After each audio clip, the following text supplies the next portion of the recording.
First, briefing the reality of contact. We give greetings from far away now. In our first 2 sets of communications to you, we were able to be in the proximity of your world in a hidden location in your solar system. But now we have been forced to flee, since our revelations have become public. The intervention that is occurring in your world by those extraterrestrial races who would seek to take advantage of a weak and divided humanity have searched for us, and seeking to find us and to destroy us, so that we may not report on their activities in the world and thus reveal their hidden plans and motivations. The people of your world must know that you are emerging now into a greater community of intelligent life, a greater community that you know nothing about and have not yet adapted to.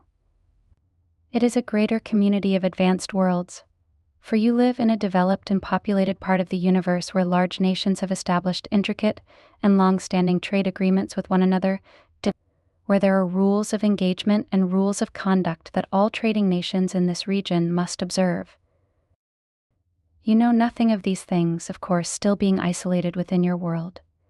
Yet your world is being visited by small groups, small non-military groups, commercial forces, you might say, that are here seeking advantages and resources. They recognize that humanity at this moment is a weak and divided race, and is superstitious and uneducated regarding the affairs of the greater community in which you have always lived. We have been sent as observers from several different free nations in this region of space to observe the extraterrestrial intervention that is occurring in the world today, to report on its activities, and to reveal its hidden motives and agenda so that the human family might become aware and prepared for the reality of contact. It is this reality of contact that is essential for your understanding. Your world is a prize. It is greatly valued by others. You are unsuspecting and perhaps might assume that advanced technological races are advanced spiritually as well. But alas, this is not the case. The path of technological development, more often than not, leads away from real freedom and the true nature of spirituality as it exists in all manifest intelligent life. This represents but one of the important lessons that the human family must now learn if it is to regard the presence of foreign visitors with clarity, wisdom, and discernment, and if it is to recognize the great need for humanity to establish its own rules of engagement regarding all present and future visitations to your world. Such rules have not been established. Humanity stands naked in the universe, vulnerable to intervention and persuasion by small, cunning groups of resource explorers and economic collectives, those who travel within the local universe seeking advantages and opportunities for themselves and for their clients. You, of course, have no way of understanding this, having never ventured far enough into space to witness these activities and to learn about the nature of interactions and commerce in this part of the universe. So you do not know what to expect, and in the absence of wisdom, clarity, and informed awareness, many people who are aware of the intervention are misunderstanding its presence and are construing it incorrectly, believing it is here for the benefit of humanity. It is because humanity has not responded with wisdom appropriately to this intervention that we, as representatives of the free nations in your vicinity of space, have been sent here to observe this intervention, but to learn of its activities within your world and to reveal to you the nature of these activities, their purpose, and indeed the nature of such interventions as they so frequently occur everywhere in the greater community. You are emerging into a competitive environment in space, a complex environment, an environment where long-standing rules have been established to maintain stability amongst nations and worlds whose establishments are far older than anything that has been established on Earth. In this regard, you are but a young race, young and reckless, a young race who is beginning to experience the benefits and the liabilities of technological power, a young race who is despoiling a beautiful planet, a planet that is valued by others. A young race without wisdom and foresight, who is eroding away its self-sufficiency, which is always required for any emerging nation to maintain its freedom and its self-determination in the universe. There is so much now for humanity to learn and to do. Great actions must be taken, but they must be informed by a clear understanding of the universe into which you are emerging, how nations trade and function, what restrains them, what encourages them, the freedoms they have to intervene in a world such as yours, and the restraints that prevent them from undertaking certain activities. Even now, though we are far from your world, we can report on these things and give you a clearer understanding of the nature of interaction, trade and commerce in your part of the galaxy, in this densely populated area of the universe. With this, we hope we can impart a great encouragement for the human family to utilize its native wisdom, to build upon its great strengths, and to not fall prey to persuasion or self-deception that is always a great risk at thresholds such as these. Emerging into the greater community is the greatest threshold that any race can face. Many races fail at this threshold, falling under the persuasion and domination of foreign powers. Many nations fail because they have destroyed their self-sustaining resources and have become helpless and dependent upon others who, through leverage and through commercial manipulation, were able to gain control of these young, emerging races. It is a threshold with great risks, and yet one with immense opportunities. In the face of the greater community, young races must unite, they must correct their destructive behavior, and they must focus on establishing the security of their world and its boundaries to space. We trust in this third set of briefings that we may be able to illustrate the importance of this and provide our encouragement and our faith that humanity has the strength still and the integrity still to mount a great effort on its own behalf and to lay the foundation for becoming a free and self-determined race in the universe. For you must know that freedom is rare in the greater community, and once it has been established, it must be carefully protected and watched over. Large nations that are not free, that do not provide freedom for their citizens, always regard the presence of free worlds and nations with great fear and suspicion. That is why free nations, with very few exceptions, maintain their autonomy and attempt not to become pulled into the complex and compromising nature of trade and commerce in the greater community. Perhaps you can understand this from your own experience of being in the world, a world where commerce has compromised the integrity and the self-determination of weaker nations. We have seen the evidence of this in your transmissions, which are foolishly sent out into space for all to see. We bring this example forward so that you may call upon your own experience and observations of the world, because events in the greater community and the reality of the greater community itself represent the same kinds of forces, compromises and difficulties, but on a vastly larger scale with many more participants.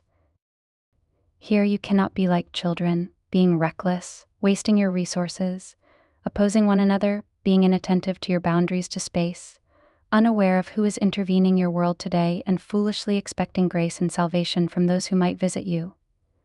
These are actions that are not in your best interest, actions which are governed by wishful thinking and by foolish and uninformed expectations. Such an approach to life in the universe will lay you open to deception and manipulation beyond what you are accustomed to and for which you have not yet developed a sufficient set of countermeasures. Life in the universe is difficult because all advanced nations have outstripped their world's ability to sustain them, thus forcing them to engage in commerce and to a great degree to become controlled by other nations under whose commercial agreements they must now be forced to submit. Life in the universe is perilous for the unwary, and yet the greater community into which you are emerging is vast and magnificent, holding immense opportunities for learning and education and immense opportunities for self-discovery and for founding a world where greater unity must be established and can be established effectively. There are races in the universe who are very advanced in this regard, far beyond anything that humanity has established here on Earth. But they do not engage in space exploration. They do not engage in resource acquisition or in trying to persuade or manipulate young and unaware races such as the human family, for that is not ethical and leads to unfortunate consequences. The wise have learned many things over the eons of time in the universe, many things that humanity has not yet discovered or is only beginning to learn. The wise have learned that all nations require resources and must either build their own self-sufficiency and trade amongst very trusted partners or take the great and unfortunate risk of becoming involved in larger networks of trade and resource acquisition, larger networks which will always compromise their integrity and self-determination. For if you are dependent upon others for the very things you need, then they, even more than you, will determine the nature of the engagement and the terms by which such an engagement must be met. In your own world, you have seen smaller nations fall under the overarching persuasion of other nations, persuasion that was garnered without the use of force, persuasion that preyed upon the weakness and the divisions within these weaker nations, making them now dependent upon larger nations beyond their control and to which they are forced to submit. There is much for you to learn regarding this, and you have many questions, of course. In these briefings, we will attempt to answer some of your questions if they can be answered. Yet some questions must be answered by a greater power, the greater power of the Creator of all life, who has put knowledge as a potential within each person and within intelligent life throughout the universe. But such potential has not been discovered yet by the human family to any great degree, and as you will discover, it remains beyond the reach and awareness of many in the greater community, especially those who wield great technological power, who have abandoned their early traditions of religion to serve the religion of power, commerce, and technology. It is true in the universe that the wise must remain hidden to remain wise, and that freedom is built on three fundamental realities. One, that a world's peoples be united sufficiently to face the universe as one people. Two, that such people must maintain and protect their self-sufficiency so as not to become bound and dependent upon foreign powers who do not share their values or their emphasis on freedom. And three, that such people must become extremely discreet regarding their activities and behavior, which will always fall under the scrutiny of those who wish to take advantage of these people, or who fear the freedom that such people might possess. Do not confuse the ancient home of God with the greater community. For the greater community is a physical reality, and everyone in it must struggle to survive and must face the reality of competition and all of its hazards. Yet each race has the promise to evolve and to become free and to become wise. This opportunity still remains everywhere, within all beings and all nations in the universe. Here you must come not with hopeful expectations or with dread or fear, but with a greater sobriety and clarity of mind. Do not approach the greater community wanting things for yourself, hoping and believing that those whom you will encounter will provide these things for you. For this is unwise and will rob you of the discernment that you must have to see clearly, and to be able to discern those opportunities that are beneficial from those that only appear to be beneficial. This is the wisdom one must utilize within one's own world, for this is a universal truth. Our task is to reveal the real nature of the intervention that is occurring in the world today, to warn you and to prepare you for the realities of life in the universe, to give you a greater impetus for human unity and cooperation, and to show you the great need for the cessation of conflict within your world. We do this because we value humanity as a race. But we also do this for our own self-preservation, for to have another free nation in this neighborhood of space is of great interest to us. We support it as an ideal for all races. Yet in our local region of space, it will help preserve our integrity, and it will help preserve our autonomy if such a race as yours can evolve into the greater community free of foreign domination and educated about the realities of life beyond your borders. We will speak in these briefings about this greater arena of life. We will give you the information that is needed, even if it does not answer your desires for specific names, dates, and places, which would be meaningless to you and which would not serve a useful purpose, for you cannot verify these things for yourself. What you need is a greater perspective and a greater vision. What we will impart will not be strange and foreign to you. In many ways, it will be akin to what you yourself have seen within your world and what you are able to recognize through your awareness of nature and history. Life in the universe has taken many different forms. Even though many races use technologies beyond your current capabilities, all must still face the rigors of life. All must still make the difficult choices between freedom and submission. And all must still deal with the need for resources and stability. It is a truth that all must face. No one through technology has gained exemption from the great requirements of life. You who are just beginning your journey into the greater community must now undertake a greater education. This greater education will call upon your strengths, your awareness, and whatever wisdom may reside within your heart and within the hearts of all who dwell within your world. For it is this wisdom you need now more than ever before. Second, briefing the requirements for freedom in the universe. There are 3 requirements that all nations must meet if they are to establish and maintain their freedom and self-determination in the greater community. This holds true both for nations living in highly populated regions of space, such as is the case of your world, and for nations that live in remote regions, even in uncharted territories where contact with other races can be very rare and very hazardous. The world has been given to humanity as its world of origin, as its place of residence, and as a splendid environment in which humanity could evolve and build its civilizations and learn the lessons of peace and cooperation, both by principle and by error. Do not ever think that this world is owned by anyone else, that any other race in the universe has rights to this world, or has any special privilege for visiting this world, or can make any claims of ownership to this world, or any claims of authorship for human evolution. This is your planet of origin. It has been given to you by the Creator of the universe with the hope and the desire that you would prosper here and maintain this world as the precious resource that it is. It has been given so that it may sustain you through your difficult phases of development, and so that it may sustain you as you emerge into a greater community of intelligent life, where such worlds of biological diversity are rare. The 3 requirements are unity, self-sufficiency, and extreme discretion. We shall give you more information on each of these, so that you may understand more fully why they are so important and what they really mean and will require. Unity in your world does not mean that everyone is the same, thinks the same, or behaves in a similar manner. It can accommodate the diversity of cultures that the world now possesses.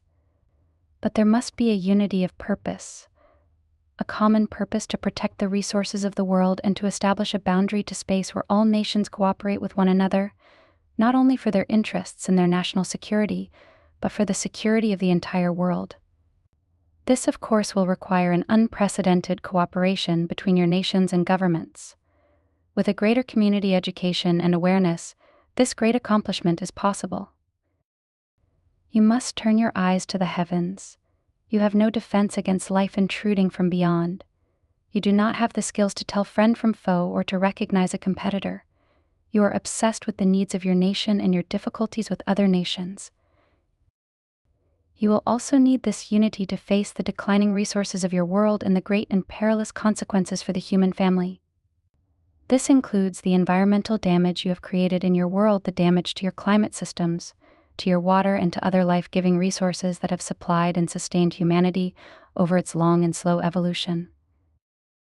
Human unity now will not be the consequence of ideology but of necessity, for you will fail if you are divided facing the great change in your world, and you will fail in the face of the greater community if you cannot establish this unity of will and purpose.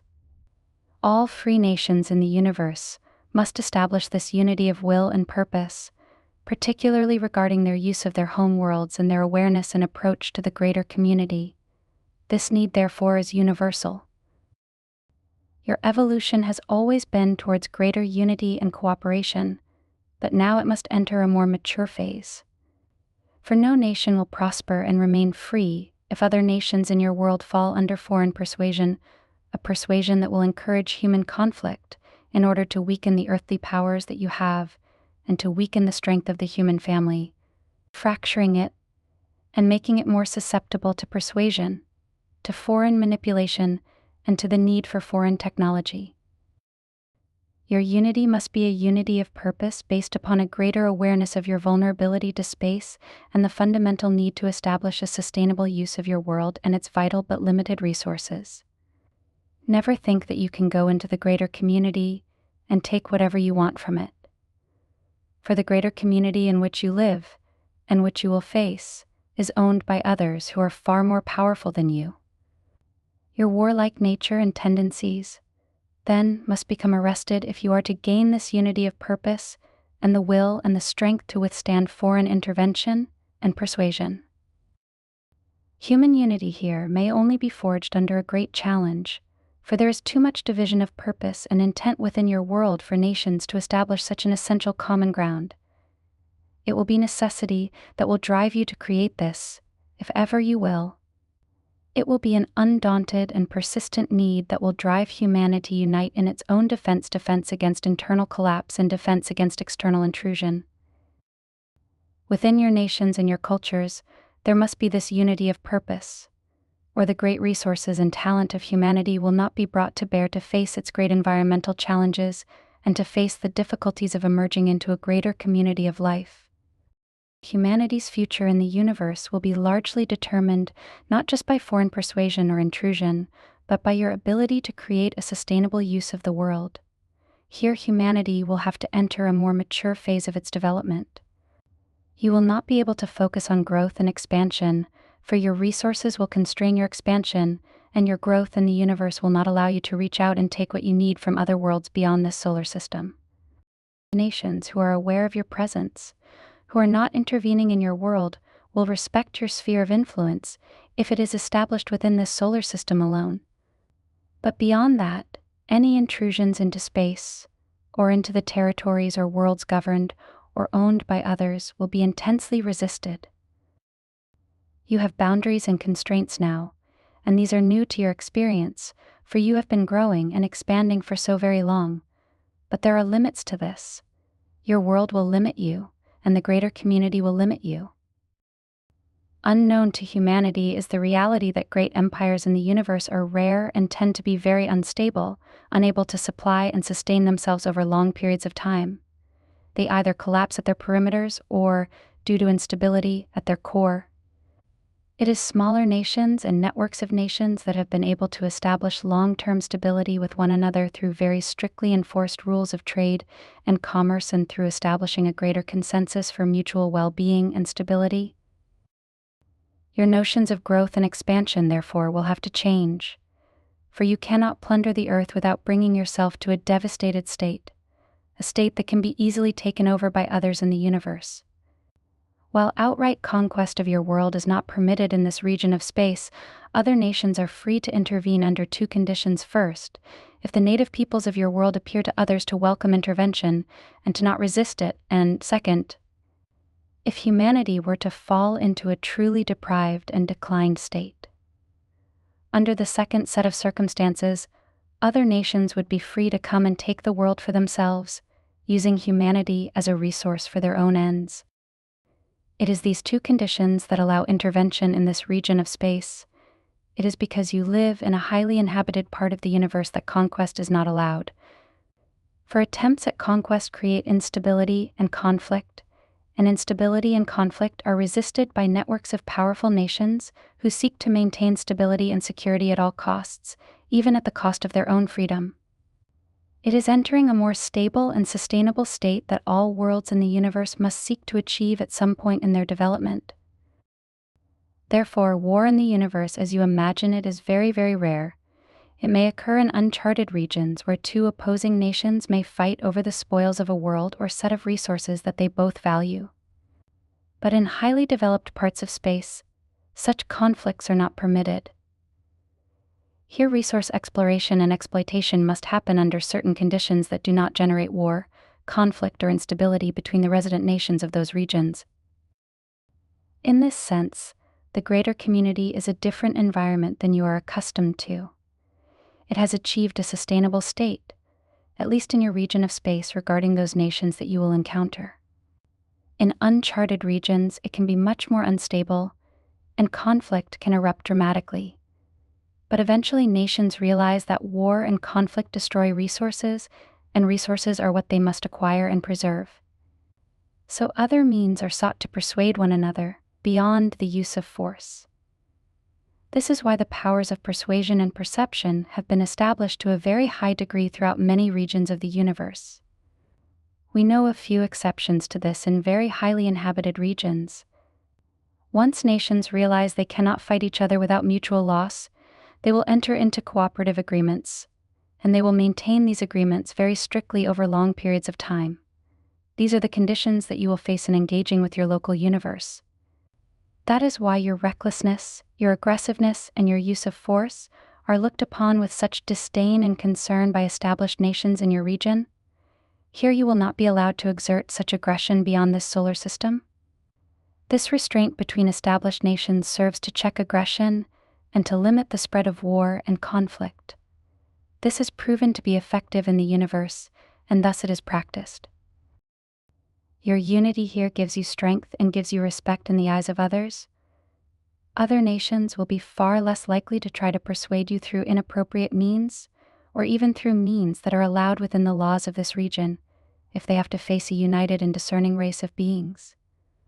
If the human family can establish such unity of purpose and gain a greater education about life in the universe, which we are providing to you through these sets of briefings, then any attempt at intervention or persuasion here will be far more difficult. But as it is at this moment, you have your backs to space. You are not paying attention. You are not looking. And those of you who are looking often look under the persuasion of your own desires and preferences, without the clarity of vision that is required. In a more united state, you will preserve your resources and share them equitably because you will have realized that you must establish a state of stability and security. What other nations in the universe have established to maintain peace and equanimity is what humanity will have to establish within your own world. The choice here is fundamental. It is the greatest choice you will have to make, and it will have to be made repeatedly to choose either war and conflict or agreement and cooperation. Your declining resources will help you in this regard, for if any nation in your world seeks to remain aggressive and hostile, its resources can be denied to it by the rest of the world. This is what happens in the greater community should any nation become aggressive and hostile, seeking to dominate or overwhelm other nations, seeking conquest of territory, or seeking to eliminate its competitors. Such a nation will have to face a united opposition by all others who are involved in their networks of trade. This has effectively eliminated a great deal of conflict in the universe. It is necessity, then, that drives such cooperation. Yet humanity has not yet established such agreements, for it has not had to face what all advancing nations in the universe must face, and that is the depletion of their resources. It is resource depletion that has the possibility of forging a greater union amongst your peoples. Yet resource depletion can also lead to competition, conflict, and war. There are many nations that we know of, and have heard of, that have destroyed themselves at the doorstep of the greater community, struggling over who will have dominance, who will have wealth, and who will have priority within their own worlds.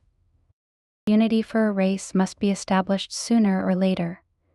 It can be established through submission and domination, or through consensus and wisdom. This too represents a fundamental choice.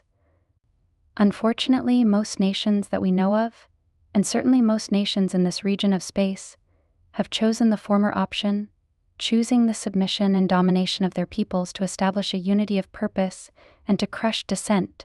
Free nations, which are so rare in the universe, have chosen consensus and wisdom as their overriding need and emphasis. Humanity, in facing the decline of your resources and the spoiling of your world, will have to make this decision as well as to what kind of unity it will establish. If you do not establish unity, you will simply destroy the remaining resources and greatly limit humanity's ability to live in this world. Other races do not want to see this occur, and so part of their emphasis on intervention is to prevent the destruction of the natural environment, which they hold to be far more valuable than the human presence here. Yet you must understand that those races who are competing for access to this world do not want to destroy the human family, for they need you as their liaisons to work in this world. They are unable to live within this world, unable to live in its environment, unable to face the biological hazard of its countless organisms.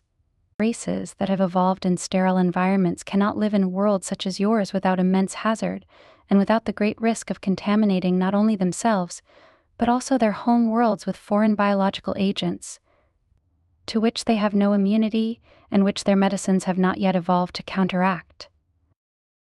Therefore, humanity is valuable to intervening races, valuable as a workforce, valuable as those who can work in the world for the benefit of foreign powers.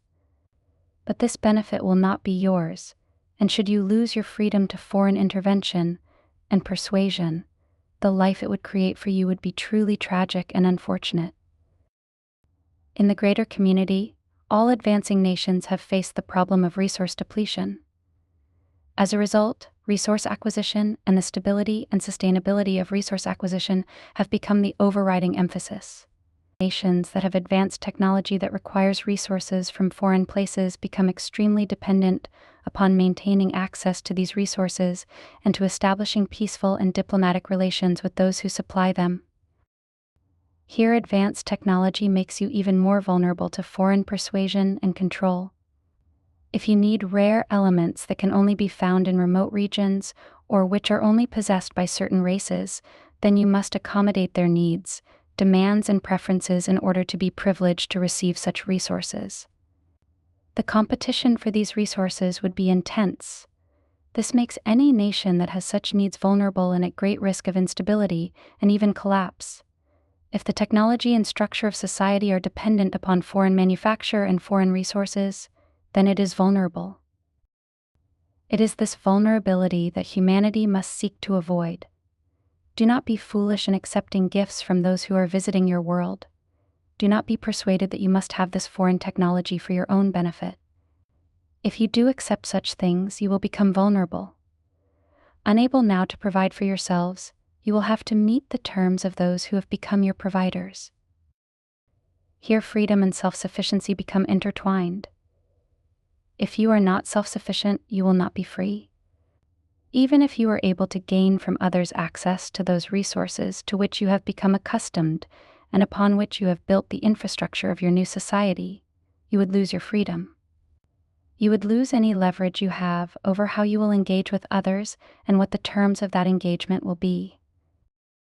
This represents an essential understanding that you must have in approaching the greater community. Do not accept trinkets from space, for you will undermine your freedom in the process. Nothing really important will be given to humanity in this regard by those who are intervening in your world. They are seeking to create dependency and addiction. This gives them power and leverage, even in their small numbers, over a much larger human family that is unsuspecting and that can be easily persuaded. To introduce new sources of power into your world would make you dependent upon those who are here to take advantage of the world for their own purposes. Humanity has not gained the unity yet to use its technology for entirely beneficial purposes. You do not need more powerful weapons now. You do not need more destructive weapons. The use of weapons in space is so very limited. That is not how you will gain advantage or protection in the greater community. Learning this represents a more mature phase of humanity's evolution. Here it will be persuasion and perception, freedom, and a deeper knowledge that will assure your well-being, not the use of force. Nations in your region of space have security forces and can amass together a great military power, but this is only for the mutual defense of their trading networks. They have realized that they cannot overwhelm each other by force, and so they seek to influence each other through persuasion and thought. This represents a more mature use of power in the universe and a new threshold of learning for humanity. Your reckless use of your world's resources and your reliance upon technology to save you from its consequences represent two very foolish and damaging pursuits. You will have to sustain yourselves with what you have within this world if you are to remain free. Even your allies in the universe will not be able to sustain you from afar, because they do not have these capabilities.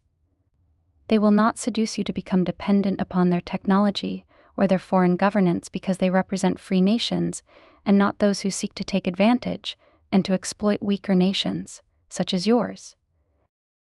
You must look at your world as your storehouse for food, water, and energy, and for all the things that you will need both now and in the future. If you exhaust these, you will decline, undoing all of the progress that you have made. Even your technological potential will not be able to be realized in the face of such great social disintegration. This would make you vulnerable to one of the great opportunities that others have over a weak and failed race, an opportunity that is permitted in the greater community. That opportunity is seen as rescuing a planet's resources from the overexploitation of its native race, which is allowable given the ethics and the rules of engagement that exist in this part of the galaxy. It is not humanity's subjugation or ruin that we want to promote, but instead its strength, its unity, and the fulfillment of its great potential in the universe. Yet certain things must be understood. Technology alone will not save you from resource depletion, and resource depletion will undo your technology.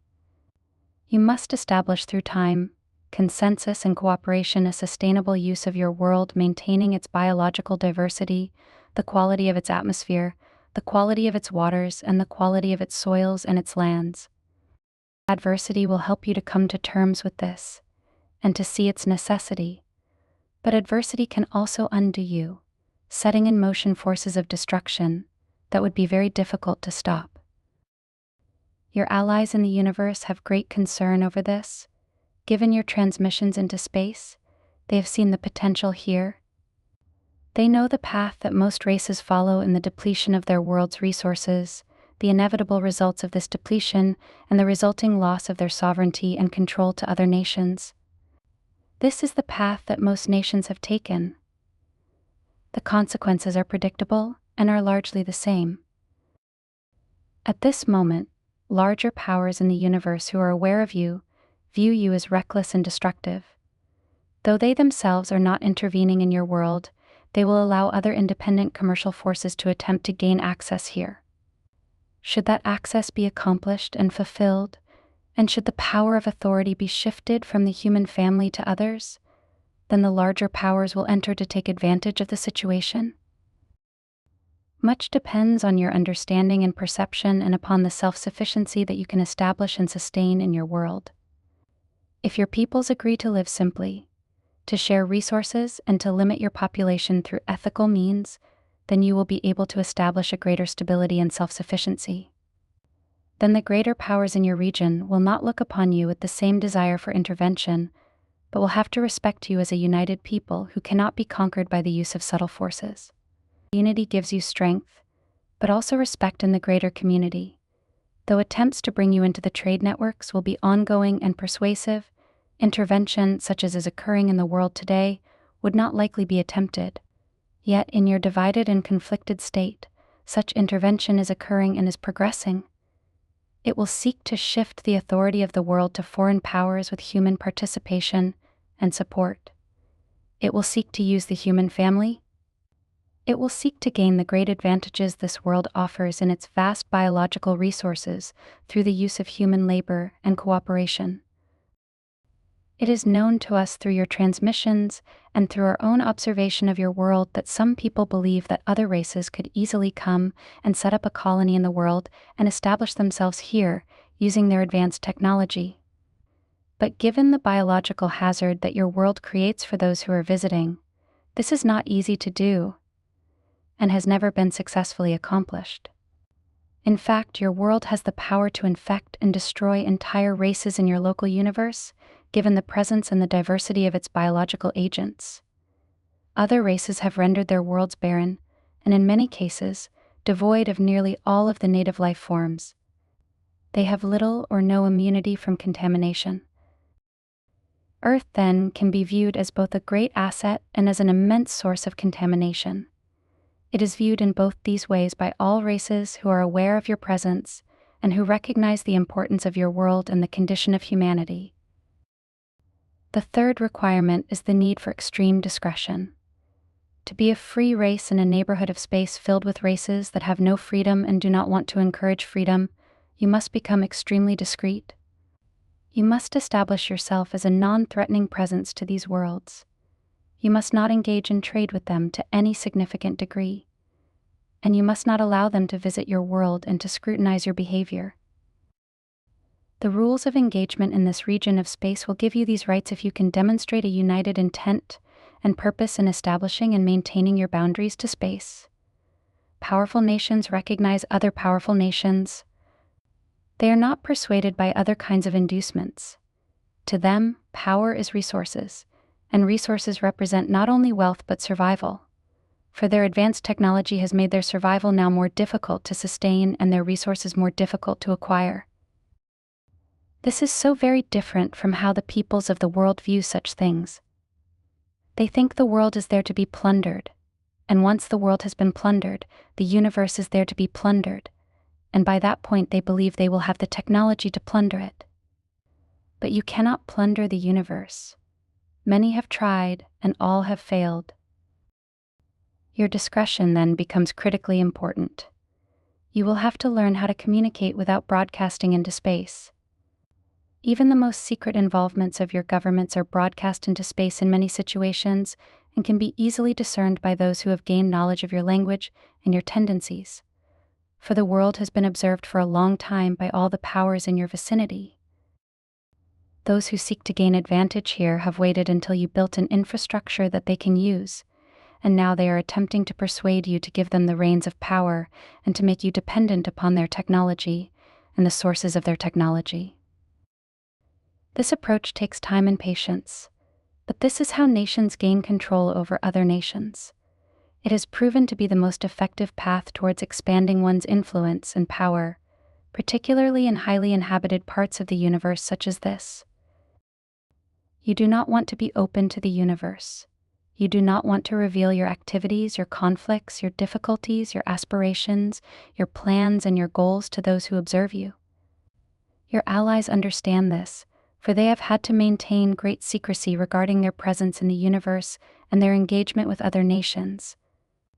Only those nations that are free can associate with one another more freely, but even then, their engagement is limited and must be protected with great emphasis. You know not of the great disadvantage you are creating for yourself in broadcasting your communications into space. It is the problem of living on the surface of your world, where everything can be observed.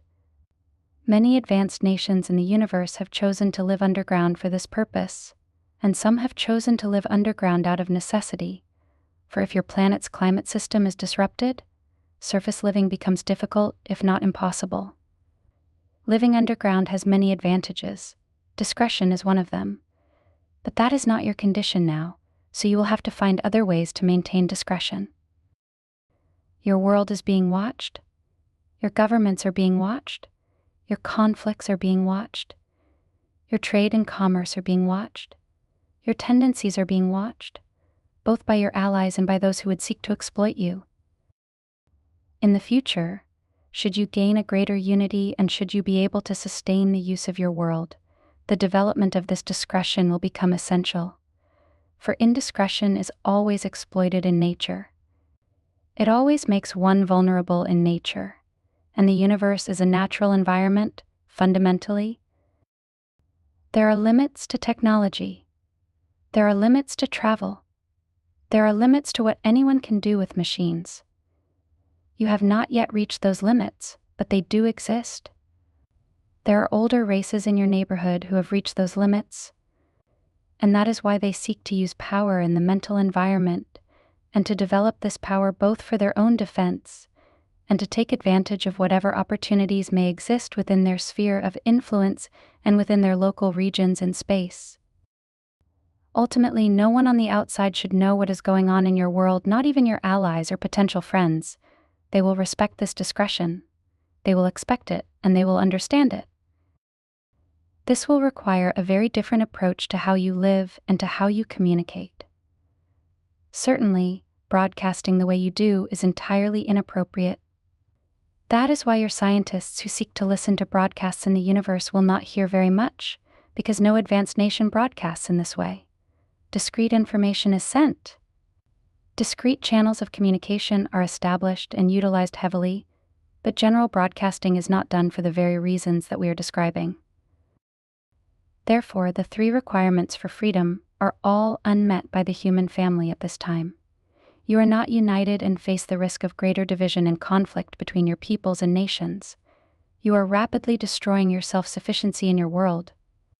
And you are hardly discreet, broadcasting your strengths and weaknesses to all who wish to view them. These three areas then represent the primary focus for the advancement of humanity, the establishment of human unity and cooperation based upon necessity, the cessation of overuse of the world and the maintenance of its resources and all that that will require in terms of how people live and how people engage with one another in your world, and the development of discrete channels of communication, both through a deeper awareness and through technology. These are the three great needs of humanity, not only for your own well-being and your future in this world, but also to give you the opportunity to build real freedom and unity in the greater community. Any contribution that you can make as an individual and as part of the human family in this regard is vitally important in giving humanity a greater freedom and a greater promise for the future. Third, briefing the tools for the intervention. We must speak on the intervention that is occurring in your world in light of the three requirements for freedom. First, you must see that intervention is part of nature. It is bound to occur. It is bound to occur. It is destined to happen. Anyone who has power in the universe must face the risk of intervention, competition, and intrusion.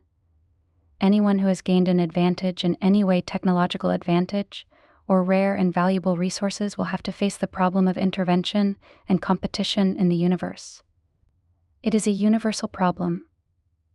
And that again is why the whys remain hidden. That again is why humanity must learn to be extremely discreet. You are living in a world of tremendous natural diversity and biological resources. Those who are intervening in your world today are not interested in the resources that you hold most dear.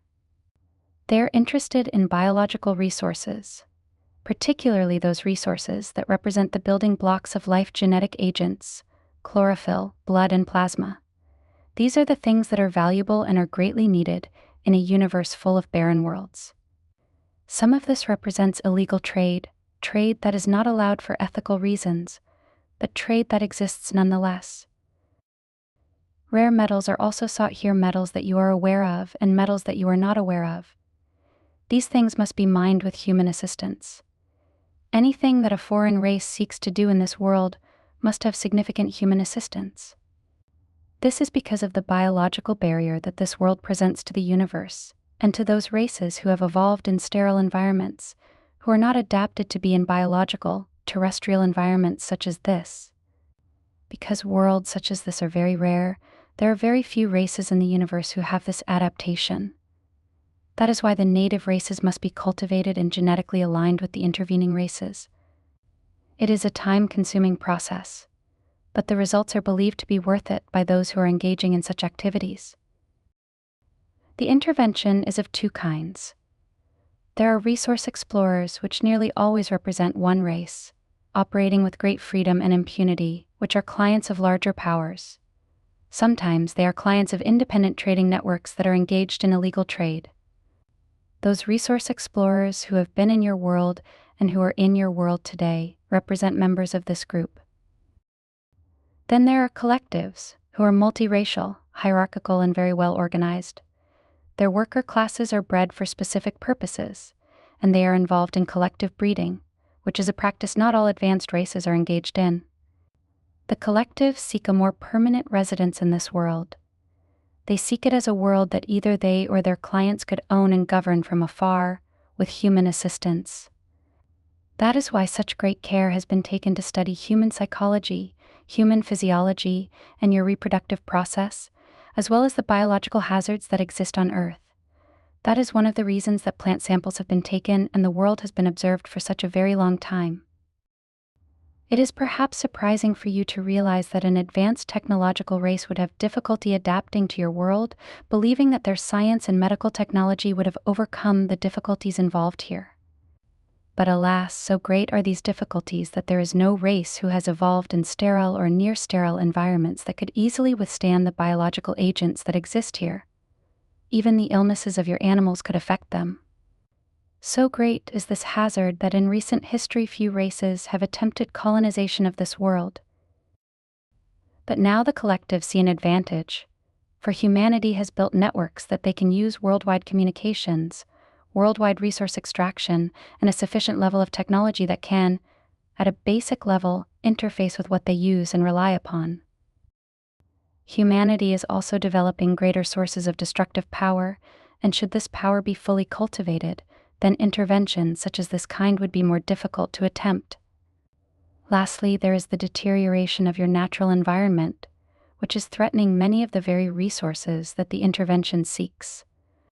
That is why the intervention has gone into its mature phase in the last half-century, an accelerated phase involving 4 fundamental activities: the attempt to persuade certain individuals in positions of power in government, commerce, and religion; to establish a physical presence and familiarity within the world itself to influence religious views and tendencies, which also includes the promotion of human conflict; and the program of hybridization to establish adapted beings in a human form who are allegiant to the intervention and who can assume greater governing powers here in the world. These 4 interrelated programs represent the activities of the collectives. Resource explorers operate in a more simple manner by taking things they need from the world as they are able to find them. But the collectives have a more complex and long-range plan in establishing power and influence within this world. They recognize the strengths and weaknesses of the human family and your tendency towards conflict. They recognize that to gain human allegiance, which is their goal, they must present themselves as capable of assisting and even saving humanity from its own problems and from the great challenges that it now faces. The intervention will present itself, therefore, in a more enlightened form as spiritual agents, as those who have overcome war and conflict, who live in peace, and who have achieved technology that humanity can now use, and indeed, now needs in order to rescue its environment and to bring a cessation of conflict in the world. Yet this all represents deception, for the collectives actually seek to increase human conflict, to weaken the strongest worldly powers, and to gain allegiance through human failure, allegiance, and a reliance upon their presence. Their interbreeding program is not only to establish individuals in positions of power, but also to condition and to program those that they take to become the intervention's representatives and apologists, those who will promote the intervention, and the peoples of the world having direct access to these intervening powers, bypassing their governments, to bypassing human authority figures, in order to establish direct contact with those forces who are conditioning people to believe that the intervention is here on their behalf. It is a clever approach and well conceived, and so far it is progressing with very little human resistance. Even the governments of the world have been seduced in many ways. They have made contracts with the intervention, which the intervention has violated, and now there are those within the governments of the world who are aware of the intervention and who support it. And there are those who are aware of it and who oppose it. So the seeds of conflict and opposition have even been sown within the corridors of power within your nation's governments, many of them. The intervention is being carried out by physical beings who are driven by the same needs that drive humanity: the need for resources, the need for power, the need for wealth, and the need for strategic advantage. It is these very things that drive all nations in the universe. You must not regard these beings as evil or demonic or as angelic. They are beings driven by the same needs that drive humanity. It is important now that we address the question of how the intervention is functioning within the context of the 3 primary requirements that humanity must meet and must utilize in order to become a free race in the universe. The intervention does not value freedom. It is unknown amongst its participants. It will therefore seek to oppose or undermine any progress that humanity will attempt to make regarding these 3 fundamental requirements. Human unity will be opposed because a united human family will be very difficult to influence. Human conflict can be so easily antagonized, increased, and directed. The intervention does not want to see humanity unite in facing the greater community. Therefore, human conflict will be encouraged, particularly by those hybridized individuals who have assumed positions in advising human leaders. It is their advising roles that have the most influence here.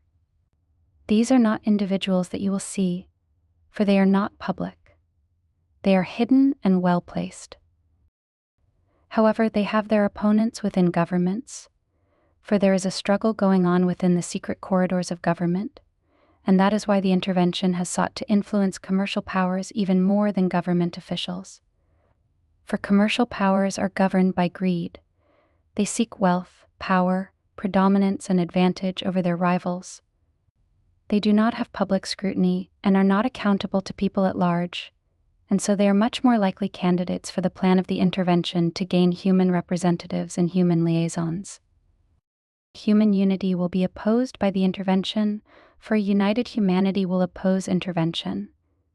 It will become increasingly resistant to any attempt by any foreign power to gain access or advantage here.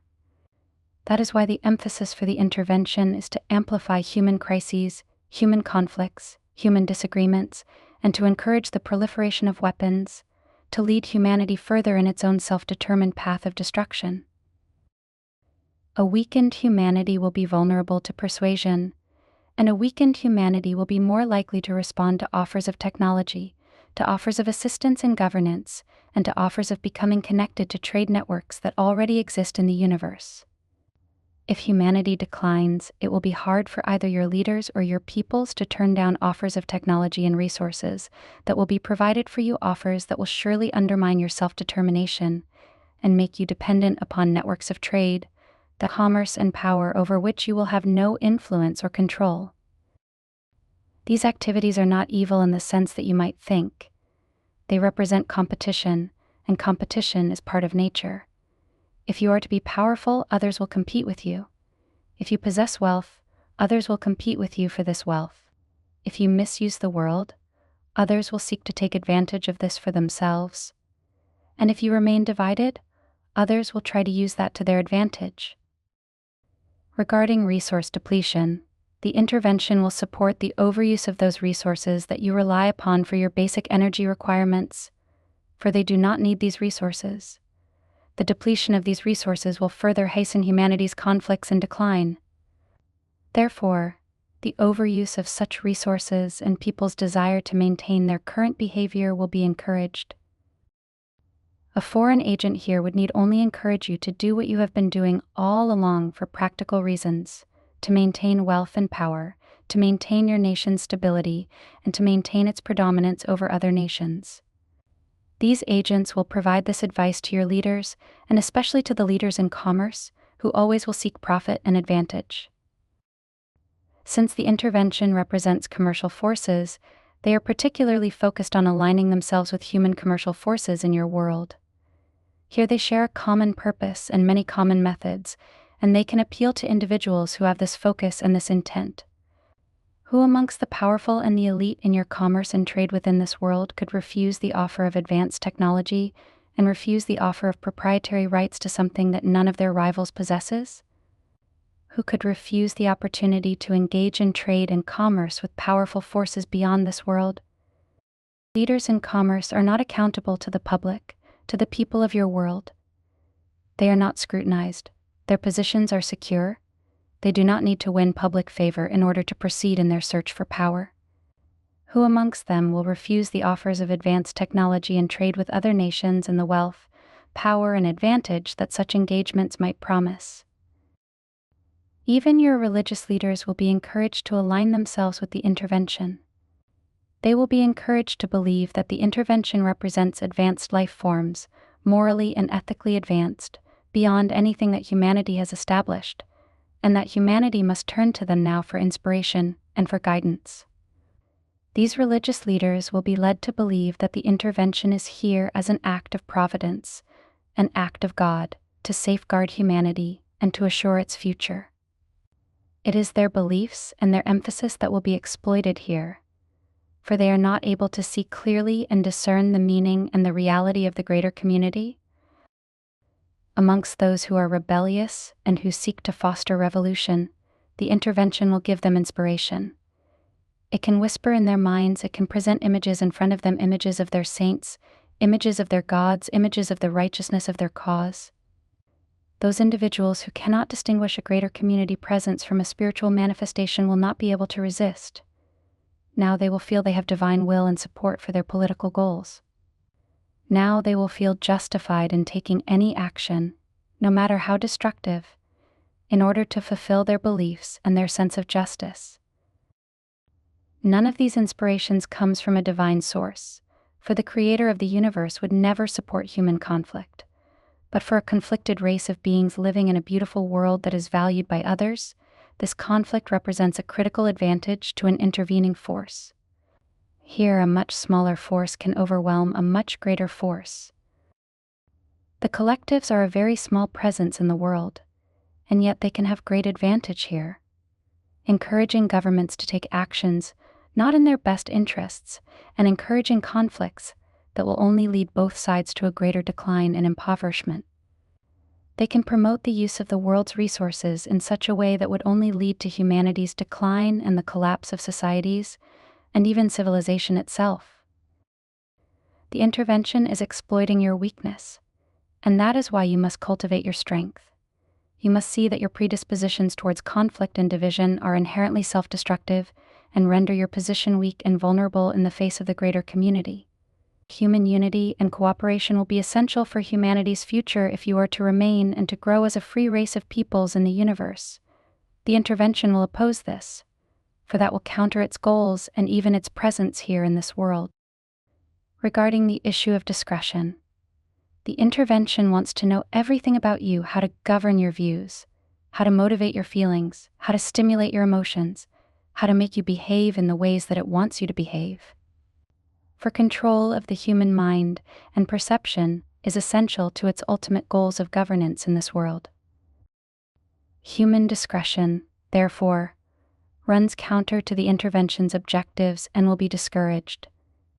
Only in keeping the intervention's secrets will humanity's discretion be supported. Only in hiding its agenda and forgetting what individuals have been told and the often brutal experiments that they have been subjected to as they were taken from their homes and their families against their will. Here forgetfulness will be encouraged, even with threats of violence. The intervention does not want the human population to know its real activities and its real intent. It does not want to see humanity become more powerful. It does not want to see humanity gain insulation from the greater community. For the intervention is here to establish dependence and cooperation. This is their pathway to success, a pathway that is not being sufficiently resisted within your own world. The power of knowledge is the sacred intelligence placed within each individual. The power of knowledge is unknown to the intervention, for if it were known, there would be no intervention, and such unethical behavior would not be attempted. The greater powers of humanity are not being used, and humanity is being encouraged to behave in ways that are not in its best interests. While it is true that humanity could commit all of its errors on its own, to have the support of the intervention only makes the hazards greater. This is being done in a completely hidden way. While the intervention will present itself to its believers and its advocates as a benign and spiritual force, in reality it will be supporting the very forces that undermine humanity's integrity, its unity, and its self-confidence. The intervention will undermine people's belief and confidence in their leaders and their institutions, thus fostering a vacuum of confidence that can easily be shifted to a foreign power that is presenting itself as a benign and advanced race. This is the nature of deception that is placed upon a weak and divided humanity, a deception generated by several competing groups of economic collectives who seek to have advantage here. Such activities and deception have been used by humanity as well, so these are understandable to you. Technology only aids the intervention in remaining hidden and in giving it certain powers over people's physical response to their presence. But it is the power of persuasion in the mental environment, the power of making people think what the intervention wants them to think, to feel what the intervention wants them to feel, and to do what the intervention wants them to do, that represents its greatest strength and advantage here. The intervention cannot use force, and it is not a military presence, so it does not have this capability. It will use its greatest strength, which is the power of persuasion, and it is using this to great effect. It has not won its objective yet, it has not achieved its goals yet, but every day the intervention grows stronger. Every day its influence becomes more pervasive. Every day its effort to pacify human resistance and to direct human activity increases. For it seeks to pacify those who would resist it and to encourage human conflict at the same time. The intervention is here to encourage the loss of faith in human leadership and human institutions. It is here to strengthen its presence as the saviors of humanity. Whether the reins of power would be given to it publicly and visibly, or whether it would occur behind the scenes, the intervention needs tremendous human assistance and support. It must do this to satisfy those who are watching its presence here from afar, and it must do this to gain ascendancy in the world without destroying the world's resources or endangering their ultimate goals here. You have the power to resist this. You have the power to resist this, and many other forms of intrusion that will be attempted in the future. Humanity does not know its own strength, and that is why it is so vulnerable. Humanity does not recognize its advantage in living in a highly populated region of space where military conquest is not allowed and where war and violence are rare. You do not realize the advantage this gives you. If you raise your voice against the intervention, it is put at risk. If you oppose the intervention, if enough people can do this, the intervention must withdraw. Other attempts will be made in the future, for the world is a prize, and humanity is part of the value of the world for those who seek to have it for themselves. This is the nature of life in the universe. The advancement of technology does not override these tendencies. It does not eliminate corruption and deception.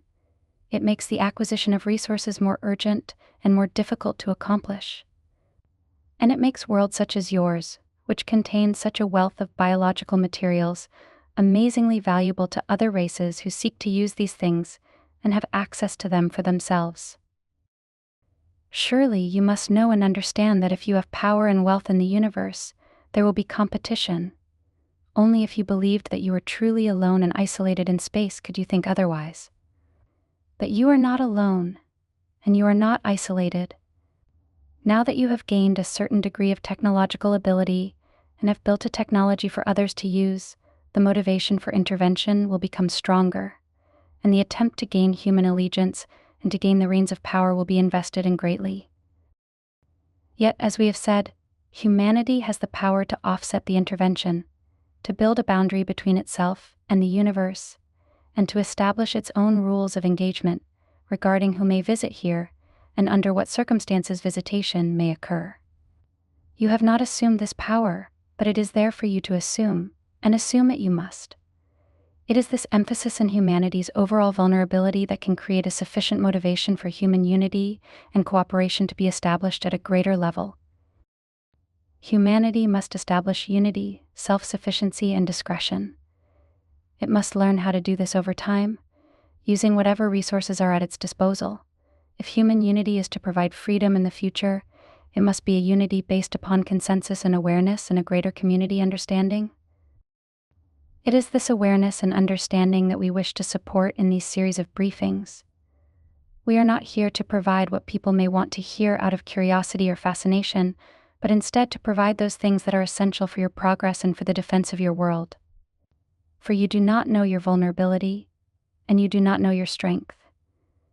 These must become known to you. If you do not know your vulnerability, you will not see the need for your strength. And if you do not realize your strength, your vulnerability can overtake you. This is life in your world and life throughout the universe. This is what every race must face if it is to become strong and free. This is the responsibility that comes with power and wealth. You possess some power and a great deal of wealth in the resources of this world. Therefore, you must become responsible, and your people must be united in this cause. If they are kept in ignorance regarding the greater community, they will not understand the great need of humanity, and their focus and their activities will not support the establishment of human unity, self-sufficiency, and discretion. Fourth briefing: Hidden Powers.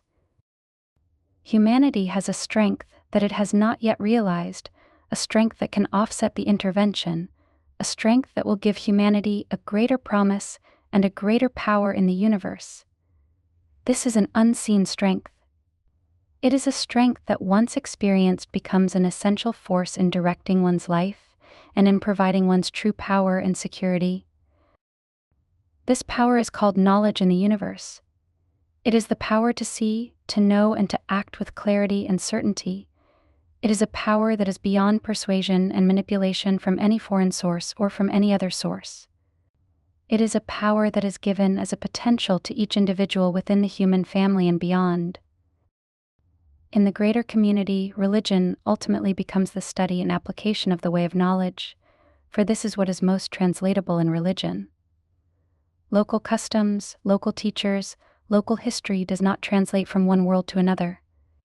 Only that which is essential in the study and the practice of the awareness of the Creator and the Creator's great endowment of knowledge to the individual is translatable. Only in worlds where individual freedom is valued and supported is knowledge a true emphasis and a true goal, not only for the individual but for the nation at large. That is why knowledge is feared and avoided in nations where there is no individual freedom, because the power of knowledge can stimulate individual creativity, individual dissent, and individual differentiation from the will and the direction of the group. It is this freedom and creativity that give your life its dynamic qualities, its power, and its potency. This enables an individual to fulfill their destiny in the world. The cultivation of knowledge is rare in the universe because freedom is rare in the universe. The way of knowledge is studied in secret in many worlds and nations where freedom is discouraged or is not allowed. It is most potently expressed in free nations, where it is seen as not only the avenue to personal fulfillment and contribution, but also as a source of power in the mental environment, a power that can be used to protect a free race from foreign intrusion and intervention. Humanity does not yet realize how much strength it truly has and the advantages that you have because your religions have been maintained and have not been replaced by a belief in technology. They have not been completely subjugated to the political agendas of ruling nations. Though there has been much corruption, we understand the power and the presence of knowledge in humanity remains strong, and its potential for the future is greatly encouraging. If this knowledge were not present and were not accessible to human beings, then our message of warning, encouragement, and hope would be of no purpose. We are speaking to this knowledge within you and within all human hearts. It is not ideas that we are presenting as much as the recognition of reality and the preparation that humanity must undergo to prepare for its future in the greater community. For your destiny is there, and your success and your failure will occur within the context of the greater community. Knowledge represents a deeper voice. It is how the Creator will speak to you to guide you, to protect you, and to prepare you. It is completely free from interference, persuasion, and manipulation. It represents the core of your strength and your most powerful asset. Any action you may take to preserve humanity's freedom would in the end prove to be unsuccessful if knowledge did not accompany it. This is one of the reasons again why the wise remain hidden, for they have the power and the presence of knowledge. The intervention does not know of this knowledge and does not use it, and therefore it represents your greatest strength. But the awareness of knowledge must be cultivated. The need for knowledge must be recognized, for your individual intellect cannot compete with the power of the group mind that exists in the greater community. Yet knowledge within you is immune from its influence and can see through its deceptions. The strength of your ideas and beliefs is weak compared to those that are held firmly by many minds in the greater community. But the power of knowledge is stronger. It cannot be turned. It cannot be betrayed. It cannot be altered by any power in the universe. Only the Creator of all life can speak to it, and only to this does it listen. Knowledge within you is united with knowledge within others. So as knowledge becomes stronger in the human family, war and conflict will lose their appeal and attraction. As knowledge becomes stronger in the human family, offers of foreign technology and foreign governance will lose their appeal. To knowledge, they will mean nothing. All those things that influence people to harm themselves or to engage in activities that are not in their best interests will lose their appeal in the face of knowledge, this deeper power. Not all human beings need to find this power, but many do. Otherwise, the intervention will go unimpeded. The governments will hide what they know, struggling within themselves in how to deal with this presence and its intentions, and the people of the world will remain self-obsessed and ignorant, unaware of the greater threat to their future and their freedom. If enough people can become strong with knowledge and learn about the greater community, then humanity will not succumb. It will resist the intervention, and its resistance will demonstrate to the governors of trade and commerce that humanity is a self-determined race, and does not will to be interfered with and controlled by foreign powers. This will give you strength and respect, which at this moment you do not have. The greatest gift that any other races can give you is their wisdom about life in the universe and their awareness of the power of knowledge. It is this non-technological power that will make all the difference in which path you take, whether you will choose conflict and war within your world or cooperation and unity, whether you will prepare for the greater community by recognizing the presence of the intervention and its threat, or whether you will ignore them to focus on other things that you think to be important. And it is people's awareness of this inner power that will determine what path humanity will take in establishing human unity, whether that be a path of oppression and submission or a path of consensus and awareness. It will determine what people see, what they know, and what they do. This is how central knowledge is to your experience, and this is why it represents the greatest power in the universe. Those who are strong with knowledge have power in the mental environment. They cannot be seduced, and they cannot be induced by any force. They will value freedom, they will value strength, they will value unity, and they will value unity, and they will value purpose. Humanity does value these things, but not sufficiently regarding your emergence into the greater community, and not sufficiently regarding the declining condition of your world. We know this because intervention has occurred in many places, even within our own worlds, where we had to fight and struggle to regain our freedom and to expel those forces that were attempting to guide us and to control us. Our histories are difficult and not without regret. Many of our kind were lost in the struggle for freedom because we did not pay heed to the warning in time, and then had to face the very difficult task of overthrowing those who had established themselves as powers within our own respective worlds. That is why the Creator of all life has sent us to speak for the Allies of Humanity, to advise humanity, to warn humanity, and to encourage humanity to recognize its great opportunities and the great dangers that lie ahead, to prepare accordingly, and to seek the deeper power of knowledge, which will provide for you the inspiration, the courage, and the will to undertake the difficult change that must be established within the world. Humanity does not know of its strength, and the intervention is leading it only to believe in its weakness. The intervention wants humanity to feel weak and helpless, discouraged and despondent. This is the perfect environment in which the intervention can establish itself, establish its power, build its support, and gain its advantage in a foreign world. This is why you must consider these things we speak of before you come to any conclusions about the potential for humanity in its own world and beyond its world. Great care and skill must be brought to your encounters with intelligent life from beyond the world. The need for transparency and accountability regarding any visitation is very great. Here you must have certainty and not only hope. Knowledge provides certainty. Without knowledge you may have hope, but without certainty, hope is weak and can easily be discouraged. Certainty will tell you what you must do. It will inform you of what is required of you as an individual and what is required of your nations. We have provided the 3 requirements to build and establish freedom in the greater community. These can serve as contexts for important human development, but these developments must be inspired by knowledge. Otherwise, the desire for unity can lead to oppression. The desire for discernment can lead to secrecy, if not guided by knowledge. The intervention must be opposed. Its presence must be denounced. Its activities must be exposed.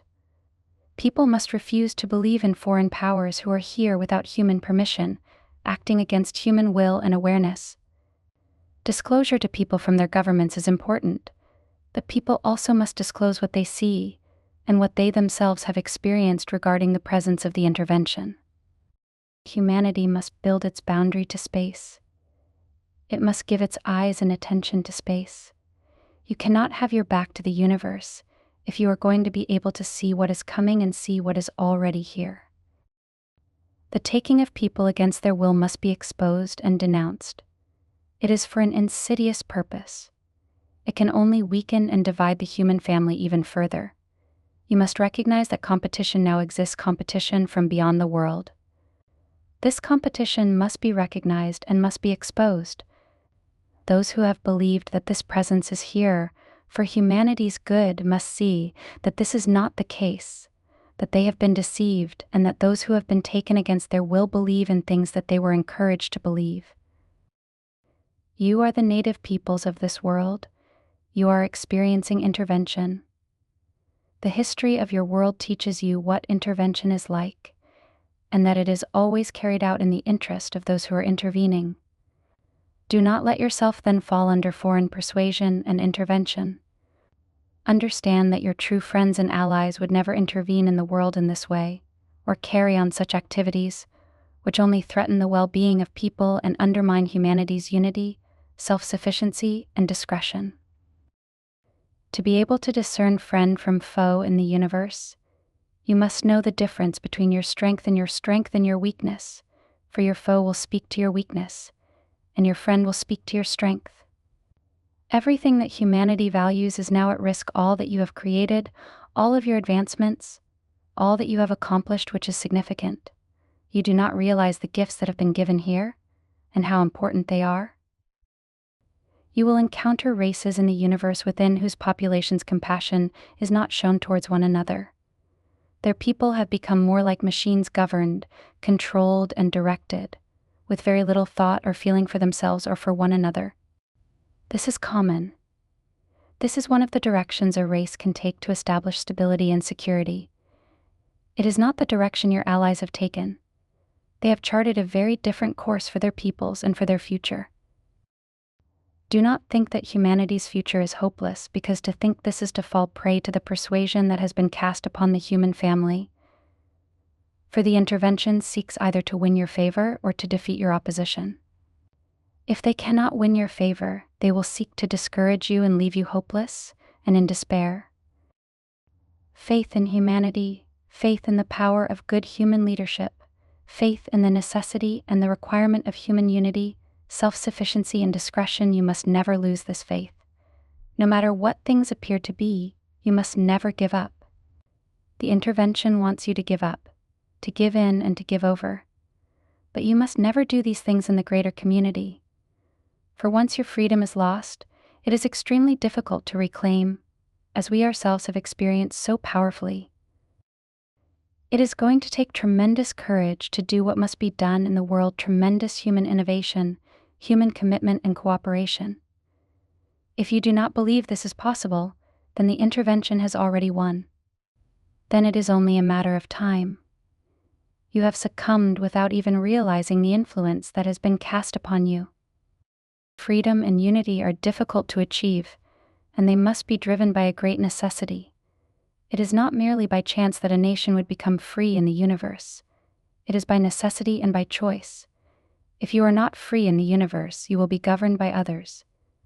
If you do not achieve and support your freedom, then you will not control your destiny. This is the reality of life in the universe. It is a reality that can either redeem you or defeat you, depending upon how you respond to it. Many have failed in the greater community for these very reasons. Emerging races such as your own, unable to establish their freedom or having lost their self-sufficiency, find themselves under the persuasion of foreign powers, overtaken often without any acts of overt violence, overtaken as a result of their own conflicts, overtaken by their own deprivation. All advancing nations face resource depletion. It is what they choose to do in the face of this that makes all the difference.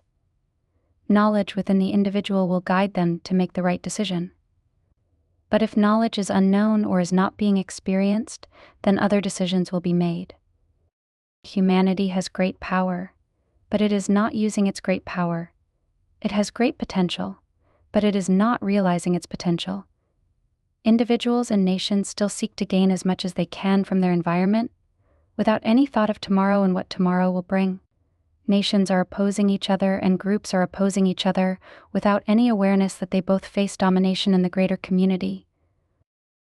Here the greater community can be seen either as a great threat, a threat that people will deny or avoid, or a great challenge that can unite humanity on its own behalf, using its own power and skill.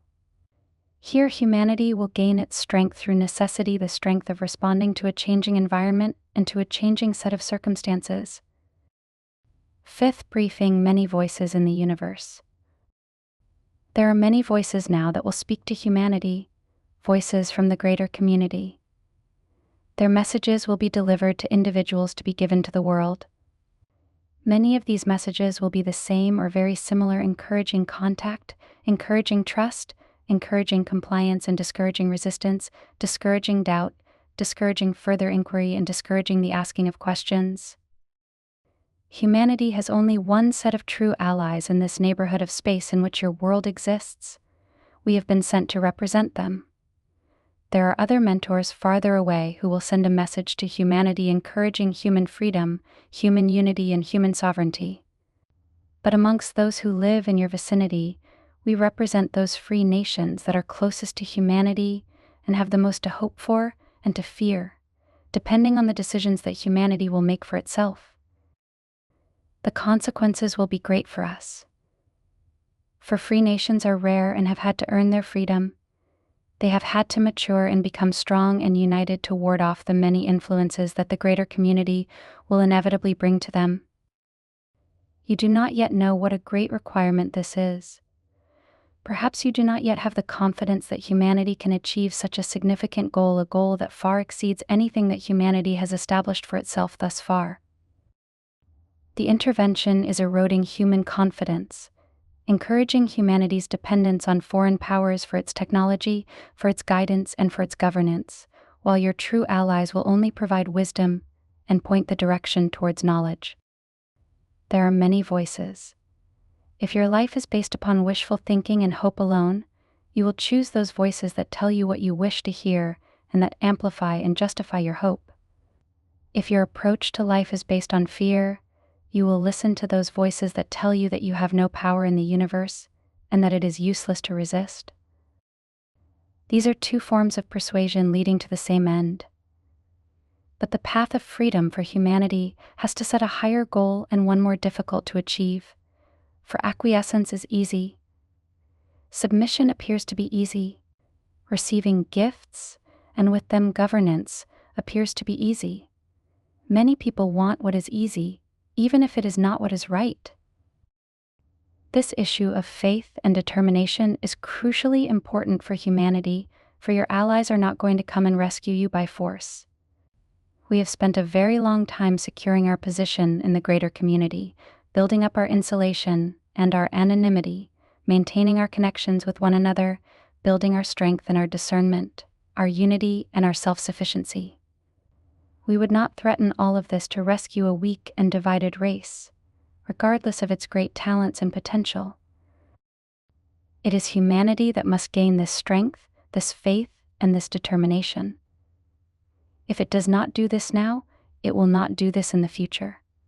The power of knowledge within you will guide you and lead you to do this as an individual and as part of a greater effort. Securing stability and freedom in your world represent the two great activities for the human family now. This means creating stability and facing the great change that is happening in your environment and establishing unity based upon consensus and awareness rather than by forced submission. You must aim towards this and not settle for a compromise with any foreign power. One of the reasons that free nations are rare is that the goal requires great strength, faith, and determination. It is easy to align yourself with other powers. It is easy to receive their offerings. It is easy to hand over the reins of authority to others, hoping and believing that they are benign in their intentions. Many choose this path. Many are led to choose this path. Some are led easily. With others, it is more difficult. But humanity will have to be fiercely independent if it is to remain free within a greater community of intelligent life, where the expressions of power and influence are very strong and are very constant. It is the strength of being a person who is strong within their own culture, facing so many influences that would compromise that person. We can speak of this, for it is a universal problem. A free nation will want strong individuals. A nation that is not free will want compliant individuals.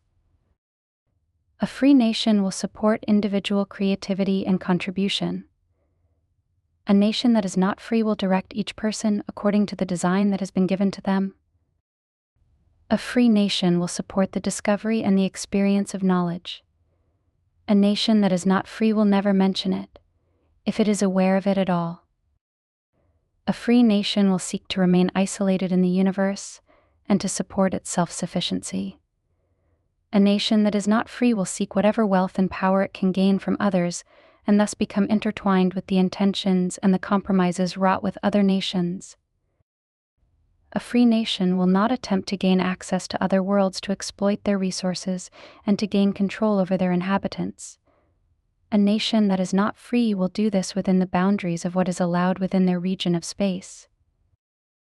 If a nation that is not free lives in an uncharted territory or in a sparsely inhabited part of the galaxy, they can use force to overtake another nation, for in that circumstance, there is nothing to oppose them unless they have a direct competitor. Free nations will want to maintain a connection with each other for support and for the sharing of wisdom. Nations that are not free will become bound together for wealth and acquisition and to support each other in maintaining their compliant populations. Free nations will seek to communicate deeply and openly with other free nations. Nations that are not free will seek to control and manipulate the perceptions and the responses of others. Free nations will share their wisdom with emerging races such as your own. Nations that are not free will seek to take advantage of these emerging races. If these emerging races possess wealth or a world of strategic importance, the intervention will seek dominance and control there. The very wise in the universe, whom we have learned from in our own development over time, have told us that one should not seek technology beyond what is needed and required for unity, self-sufficiency, and discretion. For if one seeks ever further power and advantage through technology, one will become exposed to other nations. One will compete with other nations. One will become intertwined with other nations. There are many voices in the universe. There are many messages being delivered to the earth. You must evaluate them based upon their content and upon your connection to knowledge. You must want the truth above and beyond any other advantage, or your desires will blind you and your beliefs will lead you astray. It is a difficult challenge to be the race that is discovered. It carries with it a great responsibility and a great danger. Humanity has no defense yet against such intrusions, nor does it recognize the danger that exists at its borders. You are living and thinking as if you lived in isolation, without realizing that your isolation is over and that you will never have it again. You have reached a point in your development where other races will attempt to persuade you and influence you on an ongoing basis. You possess wealth, and yet, to your advantage, knowledge has not been taken away from you. You have maintained your religious traditions. You have maintained awareness that you have a connection to a divine source beyond any worldly power. You value your conscience still. Knowledge has been kept alive in the world for your benefit. Now you need it as never before. Knowledge has told us to prepare these briefings for the benefit of humanity. Knowledge has guided us to take great risks to ourselves to come into the proximity of your world to closely observe the intervention that is occurring here. Now that our briefings have become public, the intervention is aware of our presence and has tried to find us. To avoid capture, we have left your region and are in a secure position far outside your solar system. Our thoughts are private. Knowledge has taught us how to keep our thoughts private, and the great presence whom we call the teachers, whom you might think of as an angelic presence, has enabled these communications to Earth to take place, free of any technological interference or interception. We have great assistance in this matter, and humanity has great assistance as well. But even the greatest assistance cannot be effective if humanity will not claim its own strength and exercise its own duties and responsibilities as the native peoples of this world. Great assistance cannot overcome ambivalence. It cannot overcome all the compromises you have made in your engagement with one another and in your use of your world. We know what it is like to be discovered, and we are well suited to provide this wisdom to you, for we have undergone intervention, each of us in our own worlds. In several of our worlds, the intervention took control and had to be overthrown violently, at great cost. others amongst us were able to prevent the seizure of our nations and our assets. We have learned, through error and through trial, the wisdom that we are presenting to you now. We too believed that we were the center of life in the universe, and that any who would come to visit us would take great interest in us. Since we were self-centered, we believed and expected that the visitation would be centered upon us. But alas, their presence was to gain access to resources, to gain allegiance, to establish our dependence on their technology, and to intertwine us in their networks of trade and commerce, luring us with promises of wealth and power. Each of our nations succumbed to certain degrees to this persuasion, for we were facing our own challenge of resource depletion in various stages. Of our 7 nations, 4 were overtaken. The other 3 resisted this sufficiently to build the strength to resist intervention. We do not want to see humanity fall under the persuasion of foreign powers, for most races that do will never regain their freedom or sovereignty. It is a critical time of decision in how you will live, how you will use and preserve your world, and how you will engage and discern the greater community.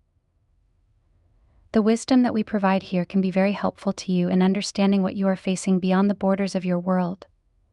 But we must call upon your strength. We must encourage you to mount this effort for yourselves, to educate your peoples and to undertake a greater community education. Your peoples are facing persuasion, inducement, and pacification from their contact with those who are in your world today. The intervention cares nothing for your cultures, and freedom is unknown to them. They only see it as the weakness of humanity, believing in the strength of their united effort. You will not meet their leaders, for they are hidden. You will only encounter their servants and their human representatives. Already they have created crossbred individuals who are advisors in the corridors of power, particularly in the arena of commerce. They are planting seeds for a long-term effort, and humanity is aiding them in more ways than it knows by engaging in conflict between your nations and tribes, in competition and contention between your religious institutions, and by overexploiting and overusing the resources of your world and not distributing them equitably, as any advanced nation must do. You are aiding the intervention in countless ways. They have but to plant their seeds, carry forth their agenda, and allow time to bring humanity into their grasp. It is a plan well conceived, but it could not be achieved if humanity were well versed in the affairs of the greater community, recognized the danger in its midst, and were determined to correct its activities and behaviors in the world. This is why briefings from your allies have been sent and have been sent again. We must repeat our message continuously for it to be clearly understood, for we are competing with other messages that are being sent to the world, messages from the intervention and messages from those nations that support the intervention. We are communicating very different messages from one another, from very different sources, with a very different message, leading to a very different outcome. If you believe or pray that another nation will come to save you, you will be saved by another nation that has helped lead you into your current and future state of decline. You will be playing into the plans that have been sown and laid for you. What nation would come to defend your world and to guide your leaders if they did not have the intention of establishing themselves there? No nation, no free nation, would risk its anonymity to do this, or to put itself in direct opposition to nations that are not free, to risk war and the destruction of all that they have established to build their immunity, their discretion, and their freedom from the greater community at large. It is a fool's trap. You do not yet see that those who would come to save you are but the competitors of those who seem to threaten you, or even, in some cases, are working in concert with them. One will weaken you. The other will seem to rescue you. And all of this behavior will be done in compliance with what is allowed as long as humanity does not show significant resistance to the presence of foreign races. Like many general rules, there are many ways to get around it, many ways to use it, and many ways to exploit it. The regional powers that hold such sway in this region of space simply do not want war or outright conflict. They do not want their networks of trade to be disturbed. A few will take interest in the possibilities for your world, but most simply want to maintain the great networks that they have established and on which they are now dependent. Your true friends in the greater community will not try to take over your world. Anyone who comes into your world and interferes with human affairs must attempt to control human awareness, perception, and behavior to their own ends. Even if they believe they are doing this for your benefit, they must still seize control and exert their influence in ways that will undermine your future and your freedom. The wise in the universe know these things. The unwise either do not know or choose not to listen. The fate of humanity will be determined in the next several decades by how humanity faces its own environmental crisis and how humanity chooses to deal with and to respond to the intervention that is in the world today. It is a time of great choosing, a time of great risk. We know this. We had chosen incorrectly and then correctly regarding our encounters with life in the universe. But we had others like us to advise us. For not only did we have allies in the universe, we had great friends beyond the visual range. Groups such as ours were sent to each of our worlds to advise us and to help us to prepare through knowledge and wisdom. They did not take an active part in our liberation.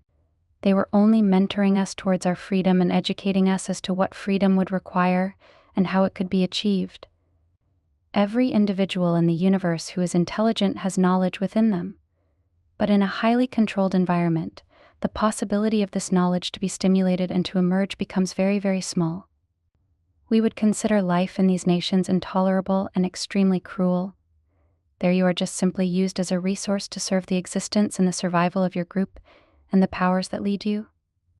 There are even nations in your world today who are leaning in this direction. We have seen this and learned this through your communications, through your foolish broadcasting. If you lose your resources, you will lose your freedom. Even without the intervention, this would be the case. To keep civilization from collapsing, strict order would be imposed with no allowance for dissent or disagreement. This is why the destruction of your self-sufficiency has called both your allies and your competitors to your world. Your competitors see a great advantage. Your allies see a great need. We do not need what your world has, but we do have a need to have another free nation in our midst, a nation that is not governed from afar, a nation that has established stability and security for its people, a nation that has grown in maturity and scope, and that has become trustworthy and united. We support this throughout the universe, and we greatly support it within our own region. That is why knowledge has brought us in service to humanity. In the great tradition of life in the universe, those races that have achieved freedom and the collective awareness of knowledge have a responsibility to provide knowledge and wisdom to weaker races and to emerging races such as your own.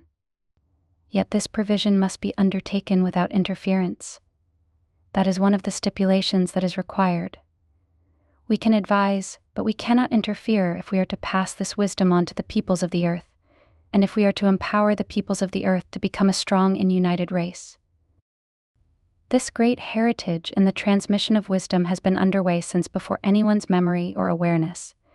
It is part of the plan of the Creator to share the achievements of one race with others. We assume this is happening everywhere in the universe, though we cannot tell for sure. We were supported in re-establishing our freedom and independence, and now we are here to advise the human family as to what it must see, know, and do to assure its freedom and independence. Thus, the tradition is maintained, and it continues onward. 6th Briefing: Greater Community Realities. It is necessary now for us to correct certain assumptions that have been made in your world about life in the universe. These assumptions give you a very false impression of what is really happening in the worlds in your vicinity, how engagement between races is conducted, and the freedom and the lack of freedom that exists in a highly inhabited part of the universe. These are the constraints of living within a greater community, constraints that have benefits and limitations. The benefit for you is the relative peace that exists in this part of the galaxy, where nations are not attempting to conquer each other through the use of force, where outright violence is extremely rare, and where you do not have to concern yourself with invading armies and armadas of ships approaching your world. You live in a very civilized and constrained region of space. Nations behave because they are dependent upon one another. Having faced the depletion of their resources, they have, through persuasion and necessity, become dependent upon one another and therefore very much rely upon stable relations with one another. Yet resource explorers and economic collectives still abound, engaged in trade both legal and illegal, undertaking activities that most worlds would not directly engage in.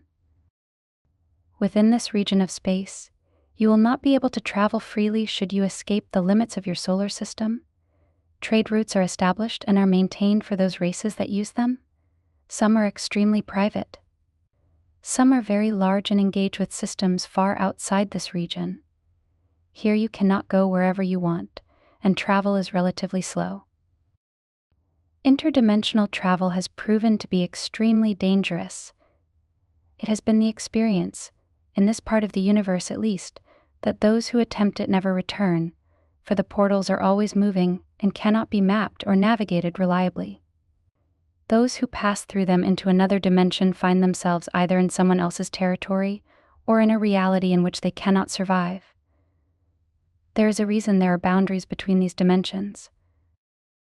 You cannot go from one end of the galaxy to another. Indeed, no one has ever traveled the length of the galaxy that we are aware of. To leave one's district is to leave the safety and security of one's own sphere of influence. To travel outside this highly inhabited part of space is to enter areas that are dangerous and perhaps uncharted, where piracy is common and where you may enter another's territory unknowingly, thus putting yourself at extreme risk. Nations that live outside of well-established regions, such as this, maintain a very tight security, for they are very exposed to the uncertainties and the dangers that abound in the greater community. Free races engage with one another but rarely travel in larger regions of space. Not being engaged in vast networks of commerce, they seek to remain hidden and thus secure. There is long-range travel and trade, but only on established routes where security has been provided amongst member states, members in the organizations that run and oversee these routes of trade. If you are not part of such an association, you would not have access to these avenues of travel. Any attempt to travel outside of these avenues is considered very risky, for outside the routes of trade, there is the illegal trade, and here there is much danger to one's security. There is a reason why nations unite together for their defense to establish their own networks of trade, to assure each other access to vital resources, to maintain stability in their regions, and to counter any move at conquest or the expansion of an empire. Large empires are rare in the universe, as we have mentioned. They are inherently unstable and difficult to maintain. Most nations represent one race, with variations of that race bred for certain purposes, if collective breeding is undertaken by a world at all. Collective breeding has proven to be difficult with unforeseen consequences. The collectives use it, but only for very specific tasks. The environmental barriers are significant in space, and are approached with extreme care and concern. Races in different worlds rarely visit each other freely. Only between free nations that have had long-standing contact with each other and understand one another's environments thoroughly is this done with any laxity at all. Very rarely will you find worlds where many different races coexist, and certainly not amongst trading nations, where environmental or biological hazards can be introduced from outlying regions. As nations choose to live in higher states of technology, they become less and less adapted to natural environments, and the biological threshold therefore becomes extremely important and extremely hazardous. Attempts have been made to establish colonies on Earth, but these colonies have all failed because of the biological hazard. The native races of your world were far too primitive to be considered important enough to establish major interbreeding activities. Attempts have been made to influence earlier cultures in your world, but the results have not been significant. Those who are intervening in your world today do not represent races who have visited long ago, and thus have no right or claim to this planet or to any inherent association with the human family. Who you will be encountering are physical beings driven by physical needs. They are not demons. They are not angels. They will exploit you if they can, for you have not established yourself as a united race with any potency in the greater community yet, and until you do, others will seek to take advantage of the value of this world and your presence here. There are great spiritual powers in the universe, but do not confuse them with those who are intervening in your world, or you will make a critical and perhaps fatal error in judgment. Freedom is rare in the universe that we are aware of. From what we have learned over many centuries, from engaging with races from afar and from receiving contacts from afar, the circumstances that we experience in these local regions of space are very similar in other areas as well. Only in uncharted territories or in regions that are sparsely inhabited by technologically advanced races are the circumstances very different. These regions pose unique hazards. Even to a race that seeks to be insulated and isolated, they pose unique hazards. That is why uncharted territories remain uncharted, for space exploration is only peripheral and is never carried very far. Ships require fuel. Fuel cannot be resupplied. Explorers enter regions where there are unknown forces. Explorers encounter environmental and logistical problems. Visiting terrestrial planets always has a biological hazard if they contain a large biological presence. Many groups have become sickened and have perished. Travel in the universe is a very difficult and formidable task. Its distances are incredibly vast, and once you leave a known territory, you are on your own. If you do not have proper charting and maps, becoming lost is very easy, and finding your way back very difficult. Nations use transmitters to communicate with distant travelers, but beyond a certain distance, it is impossible to locate a ship. This represents the limits of technology, limits that the human family has not reached. The human family dreams of unlimited power and abilities in the universe, thinking they can go wherever they want, do whatever they want, and meet whomever they want. But alas, the reality is so very different. There is no race that is shepherding humanity as if you were the children, and they were the parents. Yet you have potential allies whom you may engage with in the future, if ever you are to establish and maintain the 3 requirements for freedom that we have mentioned. At this point, humanity is not ready for contact, and that is one of the reasons why the intervention is inappropriate and unethical. Humanity is unable to engage wisely with the greater community. It lacks the maturity, the unity, the strength, and the discernment to be able to do this effectively. To engage with humanity under these circumstances is to take advantage of its weakness and its lack of wisdom and expertise. You cannot help a young race by interfering and trying to control its destiny, and no nation that is wise would try to attempt this. Those that do are here for their own purposes and are seeking the fulfillment of their own goals. Humanity has built up layers of expectation, fantasy, and belief that make it impossible for you to contemplate the reality of life beyond your borders or to see that the greater community is an expression of nature on a vast and incomprehensible scale. Here the laws of nature still continue and still limit the movements and the behavior of races. Technology cannot overcome this completely. Many people may be disappointed by the universe that we are presenting, but this is the real universe that you will have to contend with, and you ignore the gifts of this vision at your own peril. The greater community is not a human universe governed by human values, human aspirations, human wishes, or human history. Even the races close to you, relatively speaking, in this region of space, are entirely different in appearance, in thought, in behavior, in the structure of their societies and civilization, and in their emphasis. They would be incomprehensible to you, as you are incomprehensible to them. Humanity is viewed by those few races who pay attention to this world as being chaotic, unruly, and potentially dangerous. You are certainly not highly regarded for the way the earth is being exploited and its wealth is being plundered. You do not realize how valuable a tree is in the greater community, how valuable seeds are, the great need for fluids from plants and animals, and the problem in securing biological resources and rare metals. That is why humanity is viewed as reckless and without wisdom. Even though your competitors have no regard for you, your allies recognize the power of knowledge that exists within the human family and its potential to guide you in the right direction, and to prevent you from being easily seduced or to succumbing to your own weakness or to the persuasions of other races who would take advantage of your situation and your circumstances.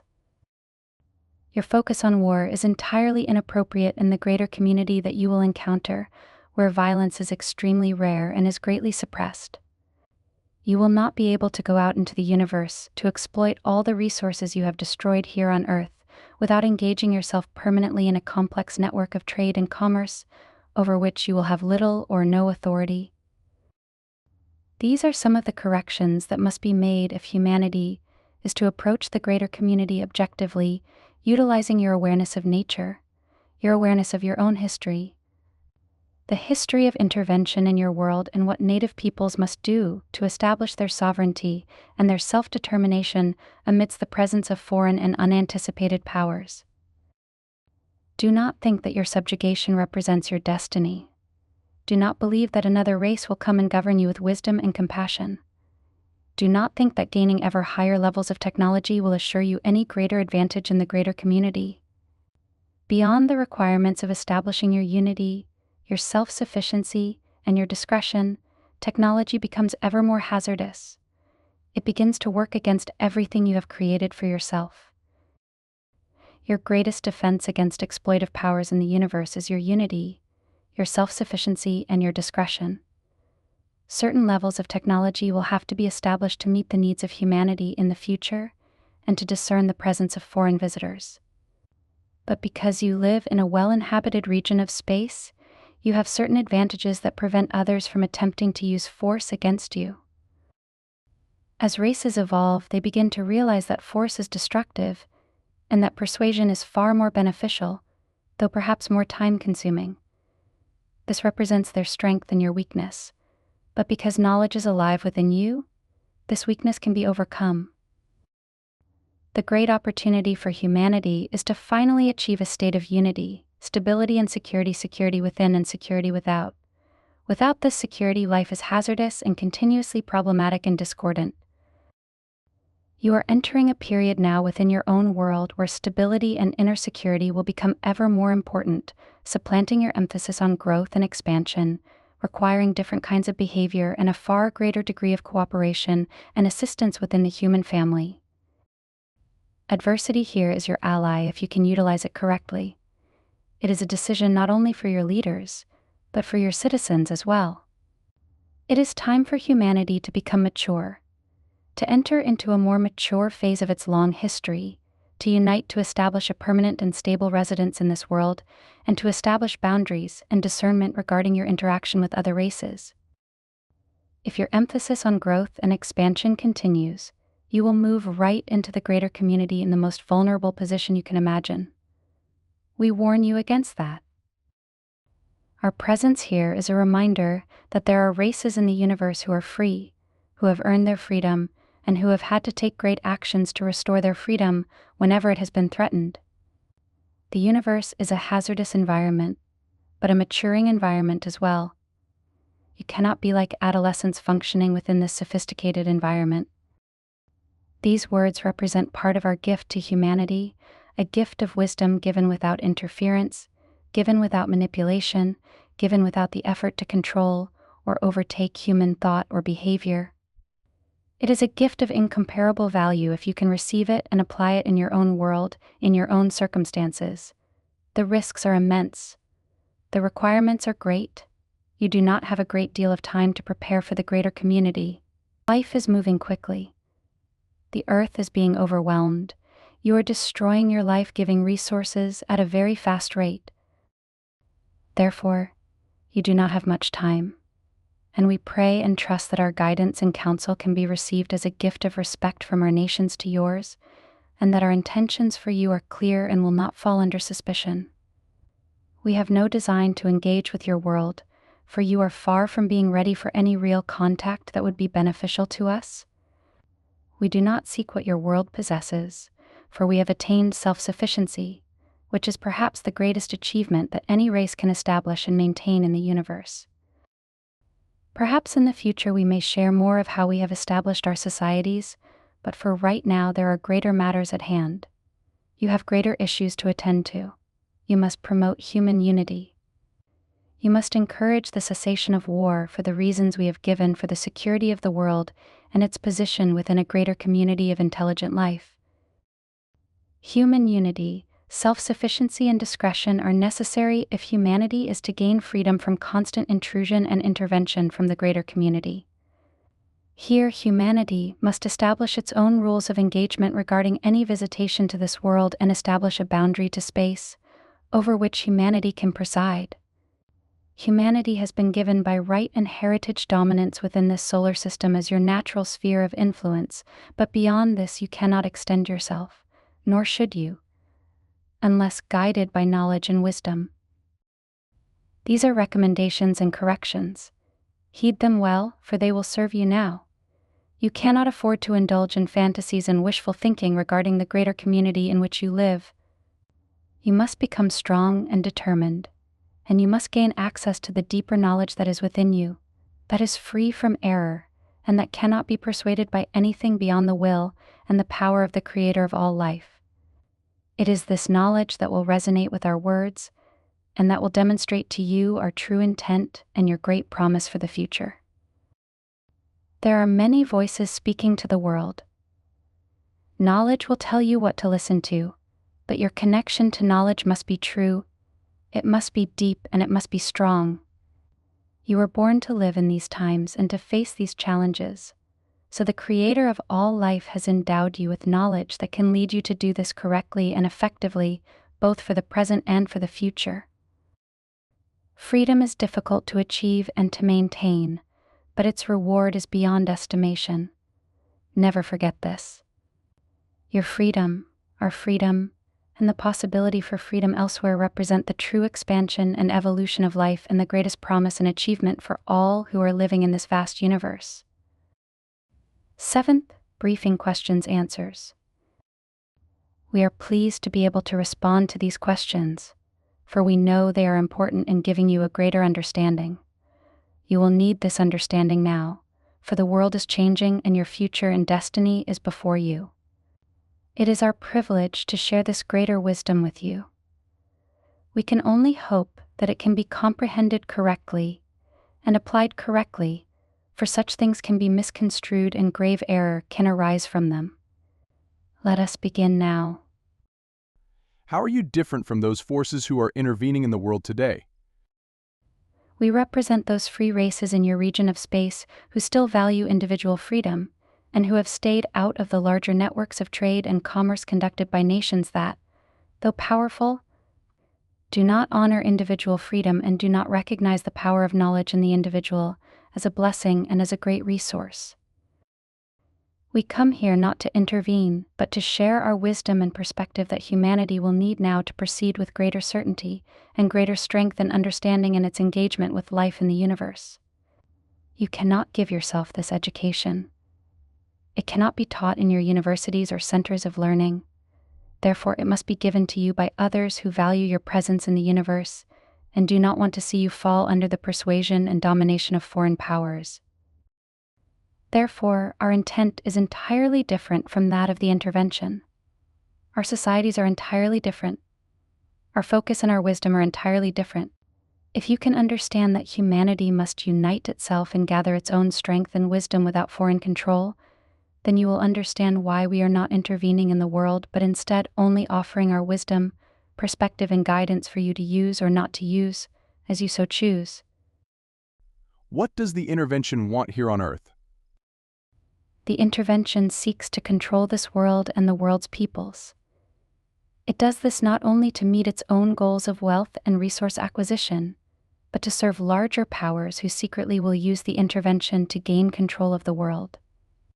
These larger powers would not dare to enter the world as the intervention is doing now, but they will use these more unscrupulous forces to achieve their own goals of influence and acquisition.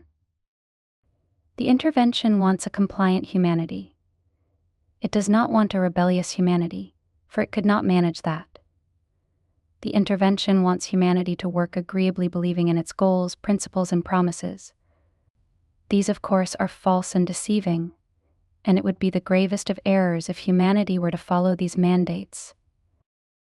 Therefore, understand that you now have competition from the universe, competition for the value and the resources of this world, its strategic position, and those things that are secretly hidden here beyond human awareness. which are of immense value to those races in the universe who are aware of them. From this point forward, you will have to defend your world from intervention and from persuasion, which can be very powerful and very influential. These powers have been exerted in our worlds to the great detriment of our peoples, and we had to fight and struggle to regain our freedom and to ward off these influences and to keep them out of our districts. It is the price in the universe where freedom is rare.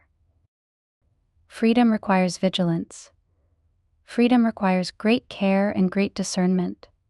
Humanity must develop these skills and these qualities if it is to survive in a diverse and influential universe, if it is to remain free and self-determined amidst the presence of other powerful forces. Are any of the visitors beneficial to humanity?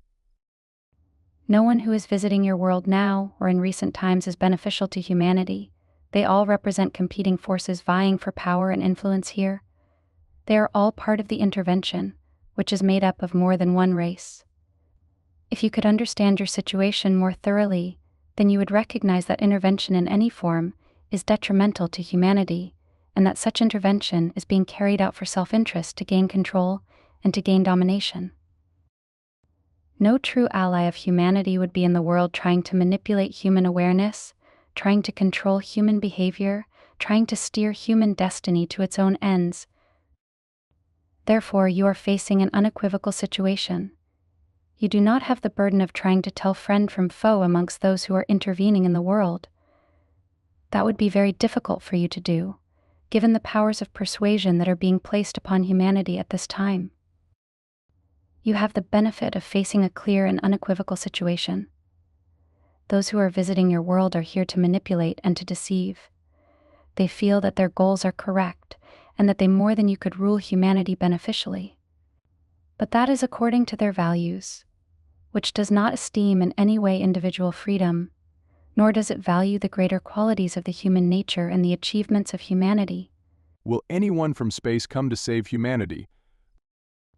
No one will come to save humanity, and those who claim to be here for this purpose represent the intervention itself. If humanity is ever to become strong and self-determined in the universe, it must save itself. What it needs from other races in the universe is the kind of wisdom and guidance we are providing through these sets of briefings. This is what any other society in the universe who cares about humanity's future and freedom could give in a world where a divided humanity is struggling with itself, despoiling its world and undermining the three basic achievements that are necessary for freedom: unity, self-sufficiency, and discretion. Do not think that others will come here to save humanity, for they will come here to save the world for themselves, and humanity will be but a resource they will use to achieve their own goals. Do not be foolish and naive. Do not think that other races would expend the energy and invest themselves to such a great degree just to assure your freedom, for such an investment must be for their own purposes. This requires careful thought and consideration on your part, a very sober approach, and a greater objectivity. If conquest is not allowed in this region of space, how can an intervention occur and be successful? Conquest is not allowed in this region of space, so other means are sought through inducements, through the offering of gifts of technology, and through persuading a native race that it alone cannot govern itself or assure its own future. It is these same persuasions that humanity places upon itself through its commercial and political persuasions. Humanity has a greater destiny and a greater potential.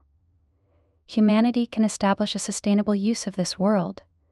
It can establish the security and stability, but it will have to proceed very differently than it is proceeding now. Otherwise, it will think that others will come to give it gifts, to uplift its science and technology, to show it how to live in peace. But this is where you are vulnerable and fall easily under foreign persuasion. For such a peace does not exist amongst those who are intervening in the world, and there is no free energy in the universe that is truly free. They will come to exploit you and to take advantage of your expectations and your naivety. Therefore, you must be very wary here and very cautious. It is these powers of persuasion and powers of influence in the mental environment that will have such a great impact upon human thinking, human expectations, and human emotions. Here you either make yourself available to such persuasion, or you recognize you must resist it. Here humanity's approach will make all the difference, for truly a small non-military force could gain ascendancy in the world without the use of force. It could do this through the power of persuasion and by offering the native people things that they think they want. This is how native peoples have been seduced throughout human history by other intervening powers. Now you are facing intervening forces from the universe, whose persuasion is much more sophisticated and much more powerful. If you are in their proximity, they can control your thinking, your feelings, and your perception. This is the power they have of influence in the mental environment. You can withstand this power because of the presence of knowledge within yourself, the knowledge that the Creator of all life has placed within you.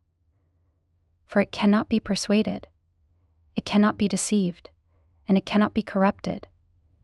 You will need to gain access to this greater knowledge if you are to remain free and to develop wisdom and maturity in the greater community. What role, if any, do our governments play in assisting the activities of the intervention? Some governments have assisted the intervention only to find it is working against them, and that it is deceptive and untrustworthy. Major governments in the world today have had contact in the past and have made certain agreements to allow the intervention to function here in exchange for certain kinds of technology. But this has given license to a very dangerous intrusion into the human world and into human societies. Its influence is considerable and is directed to those individuals who are deemed to be the most compliant and the most easily persuaded. But in recent times there has been a shift to influence those in positions of leadership in commerce, for they are not accountable to the public.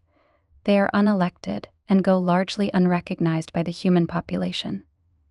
They garner tremendous wealth, and they do not claim to have great scruples, such as your elected officials might proclaim. They can operate in secrecy, with very little accountability to anyone. There has been a change, therefore, in the intervention's emphasis to move towards individuals in positions of leadership in commerce, particularly regarding resource acquisition and distribution. For these individuals hold great power in these arenas and are far more easily persuaded. Your people know not of what is occurring in your midst. Are any of the world's governments resisting the intervention? Yes, the United States and Russia are resisting the intervention. That is one of the reasons they have ceased their competition that was so destructive over many decades. They are more cooperative now, for they realize they need one another to be successful in offsetting the impacts and the persuasion that is being cast upon humanity. There are smaller governments assisting now, but primarily it is these two greater powers that hold such great military strength and persuasion in the world. It is they who had fallen under alien deception, and it is they who have now turned against the intervention. That is why our contact on Earth, Marshall Vian Summers, can receive this information and can receive our briefings and counsel without fear of government suppression. He is being watched. We are sure. Though we cannot tell to what extent, he is providing a service not only to the peoples of the world, but also to those governments who are aware of the intervention and who are now opposing its presence and its activities in the world. Human scientists say that no one can travel faster than the speed of light. Therefore, how is it possible that the intervention can come here, or even that you could come here? This premise is certainly one that limits human understanding. If you could not travel faster than these speeds, you could not travel in space at all, and that perhaps is the assumption of many who still think that this is a barrier that cannot be surpassed. Even before there were any human civilizations in the world, space travel was underway to a very large and sophisticated extent. You can travel faster than the speed of light and counteract its effect on time and aging, and this has been practiced far longer than any human civilization. But travel is not as fast as you might think or imagine. It still takes time to travel between solar systems sometimes, in your estimation and time frame, days and weeks or even months, depending on the distance one has to traverse. This, of course, would be astoundingly fast according to your notion, but you are still crawling along at a slow pace, while other nations have been engaged in commerce, trade and travel for hundreds of thousands of your years, even in your region of space. You do not live in some newly developed part of the universe. There has been a long history in this region, longer even than we can account for a history of early war, conquest, and conflict. This has been surpassed by a greater unity, a great network of trade, and a great network of control which has suppressed war and conflict, but which has also suppressed freedom and self-determination amongst its participating nations. Therefore, you must consider that this barrier, called the speed of light, is something that humanity in some distant future will be able to overcome. Even on its own, it will find a way to do this. But surely it cannot hold to such a limit as being defining. For we have come to be near the earth, and now we are far away from the earth. And the intervention has come to intervene in the world, which it is doing now ever so greatly with each passing year. Trade and commerce is going on in many regions inside the galaxy, and we may only assume in other galaxies as well. So never think that technology in the universe is limited by human understanding or accomplishment. When will humanity be able to travel outside this solar system? Your travel outside this solar system may be possible within the next 2 centuries, but we say may be possible because you will have to face the great environmental change that is occurring in your world, which has the power to undermine human civilization. And you also have to face the consequences of intervention in your world, which could usurp human authority here and place humanity under foreign control and domination. Either of these 2 events could alter the course of human destiny thoroughly, could stifle and control humanity's accomplishments and its destiny as a free and self-determined peoples in the universe.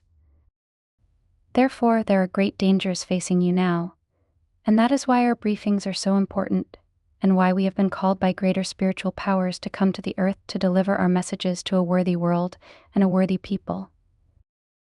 You speak of individual freedom being rare in the universe. Why is this so? Freedom is difficult to cultivate. It can be unruly and disorganized. It can lead to dangerous individual assertions. It can have disastrous consequences if it is not governed wisely and conscientiously. It is far easier for nations to exert control and to establish authority over their peoples and societies. That is why most nations choose this easier and more expedient path, even though it leads to a far less productive and creative outcome. Freedom is difficult to cultivate even on an individual level. It requires responsibility. It requires awareness.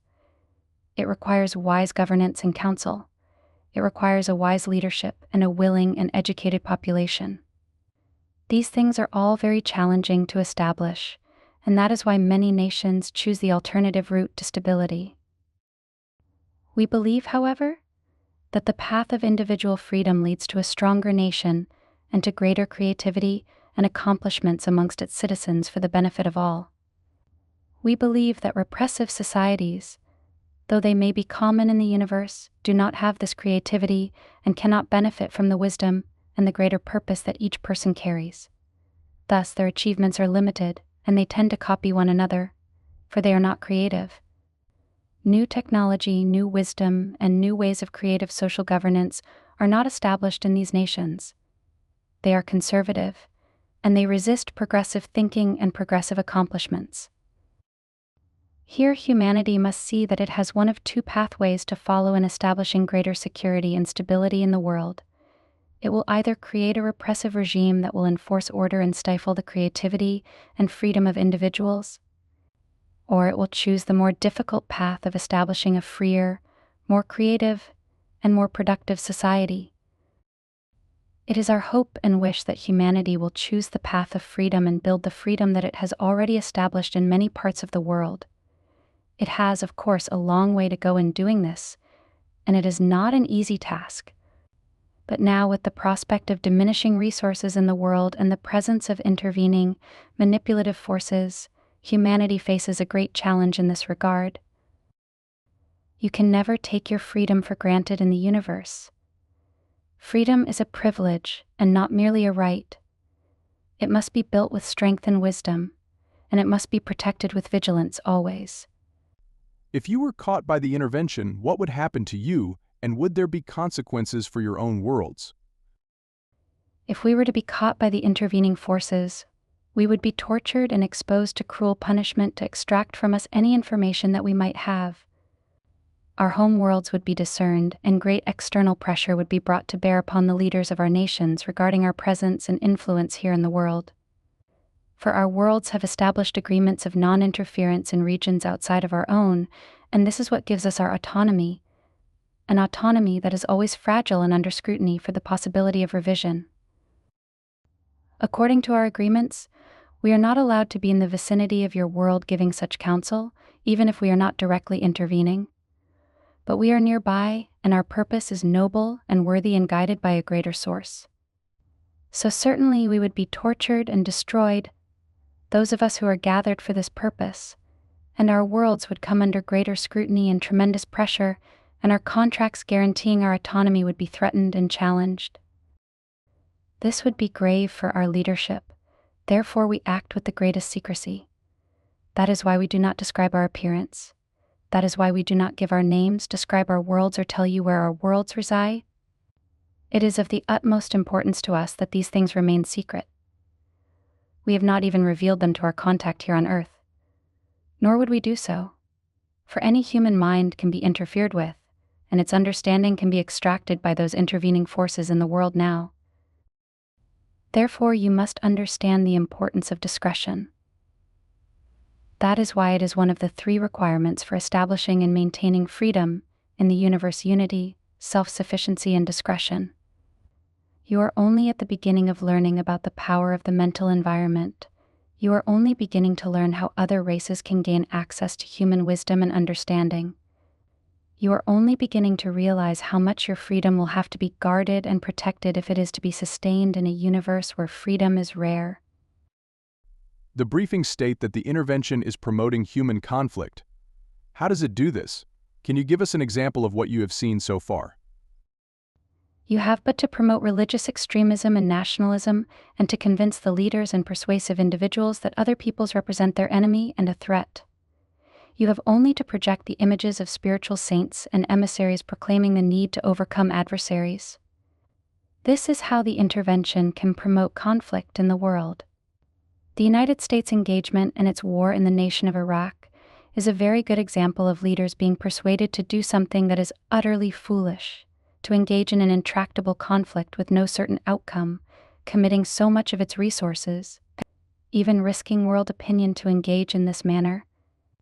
Other nations, particularly nations that are powerful and influential, will be engaged in this way through persuasion by the intervention to diminish their power, to diminish their influence, to diminish the morale of their own peoples, and to diminish their economies. For the intervention needs humanity to decline in order to present itself as truly beneficial to human destiny. Therefore, the intervention will seek to weaken the strongest powers to degrade their influence in the world and to create an overall situation where the intervention will be deemed truly valuable, and its counsel and its guidance will be attended to and followed. You also indicate that the intervention is pacifying people. How can it pacify people and yet promote human conflict?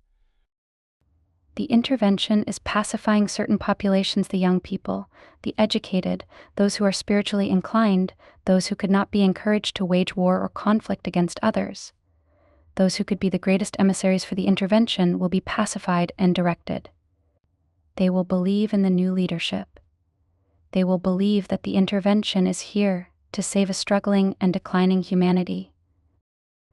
Those who cannot be pacified can be encouraged to engage in their ancient animosities and their distrust of their neighbors, and to fortify their resistance and hostility towards their historic enemies.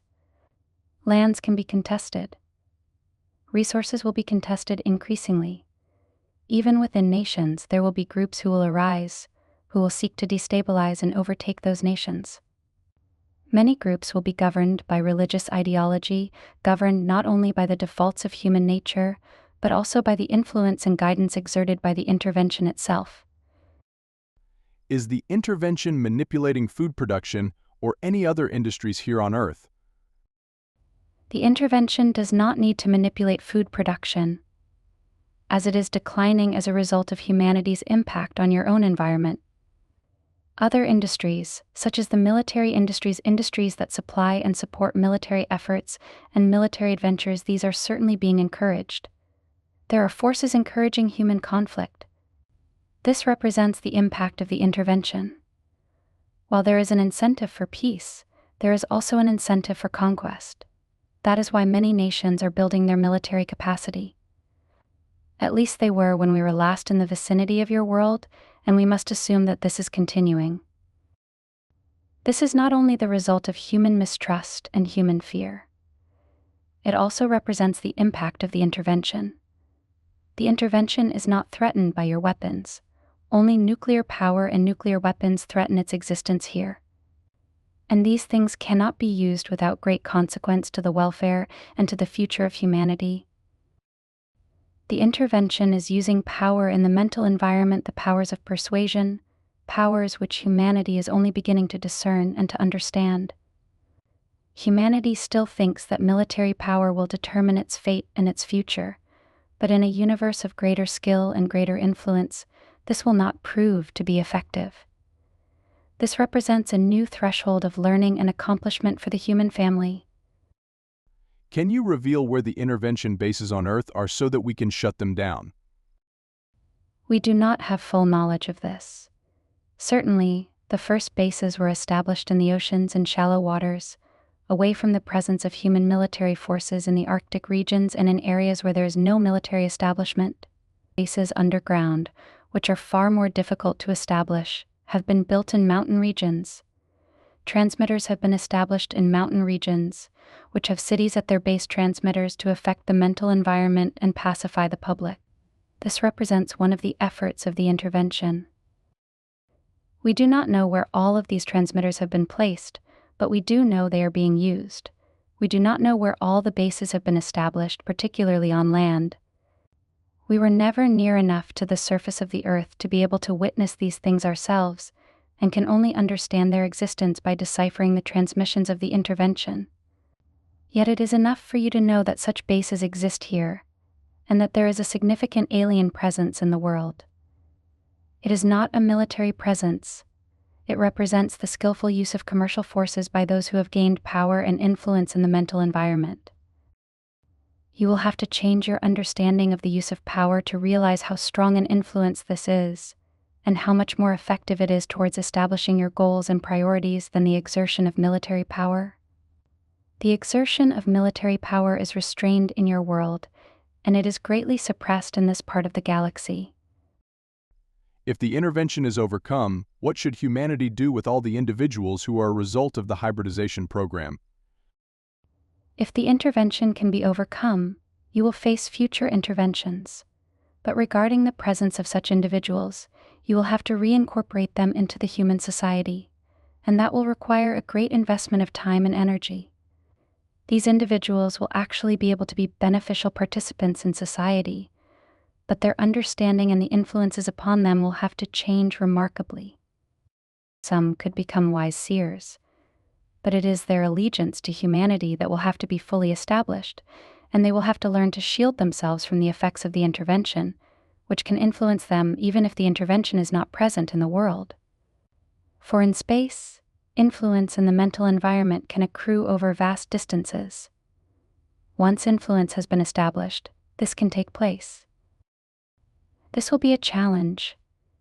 These individuals can become beneficial to humanity if their allegiance can be placed here and if persuasions upon them can be minimized or eliminated. Interdimensional travel seems to be the fastest way to get around in space. Why is it not being used?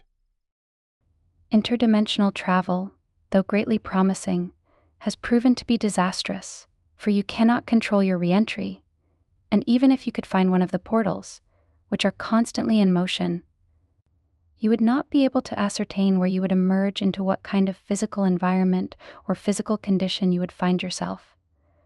That is why so many craft that have attempted this transference have never returned. The portals remain a mystery. Interdimensional travel remains a hypothesis. We know that certain races have been able to bridge the gulf between dimensions. They have been able to communicate from the other dimension, but they were not able to return, and contact with them was short-lived, leading to an uncertain outcome.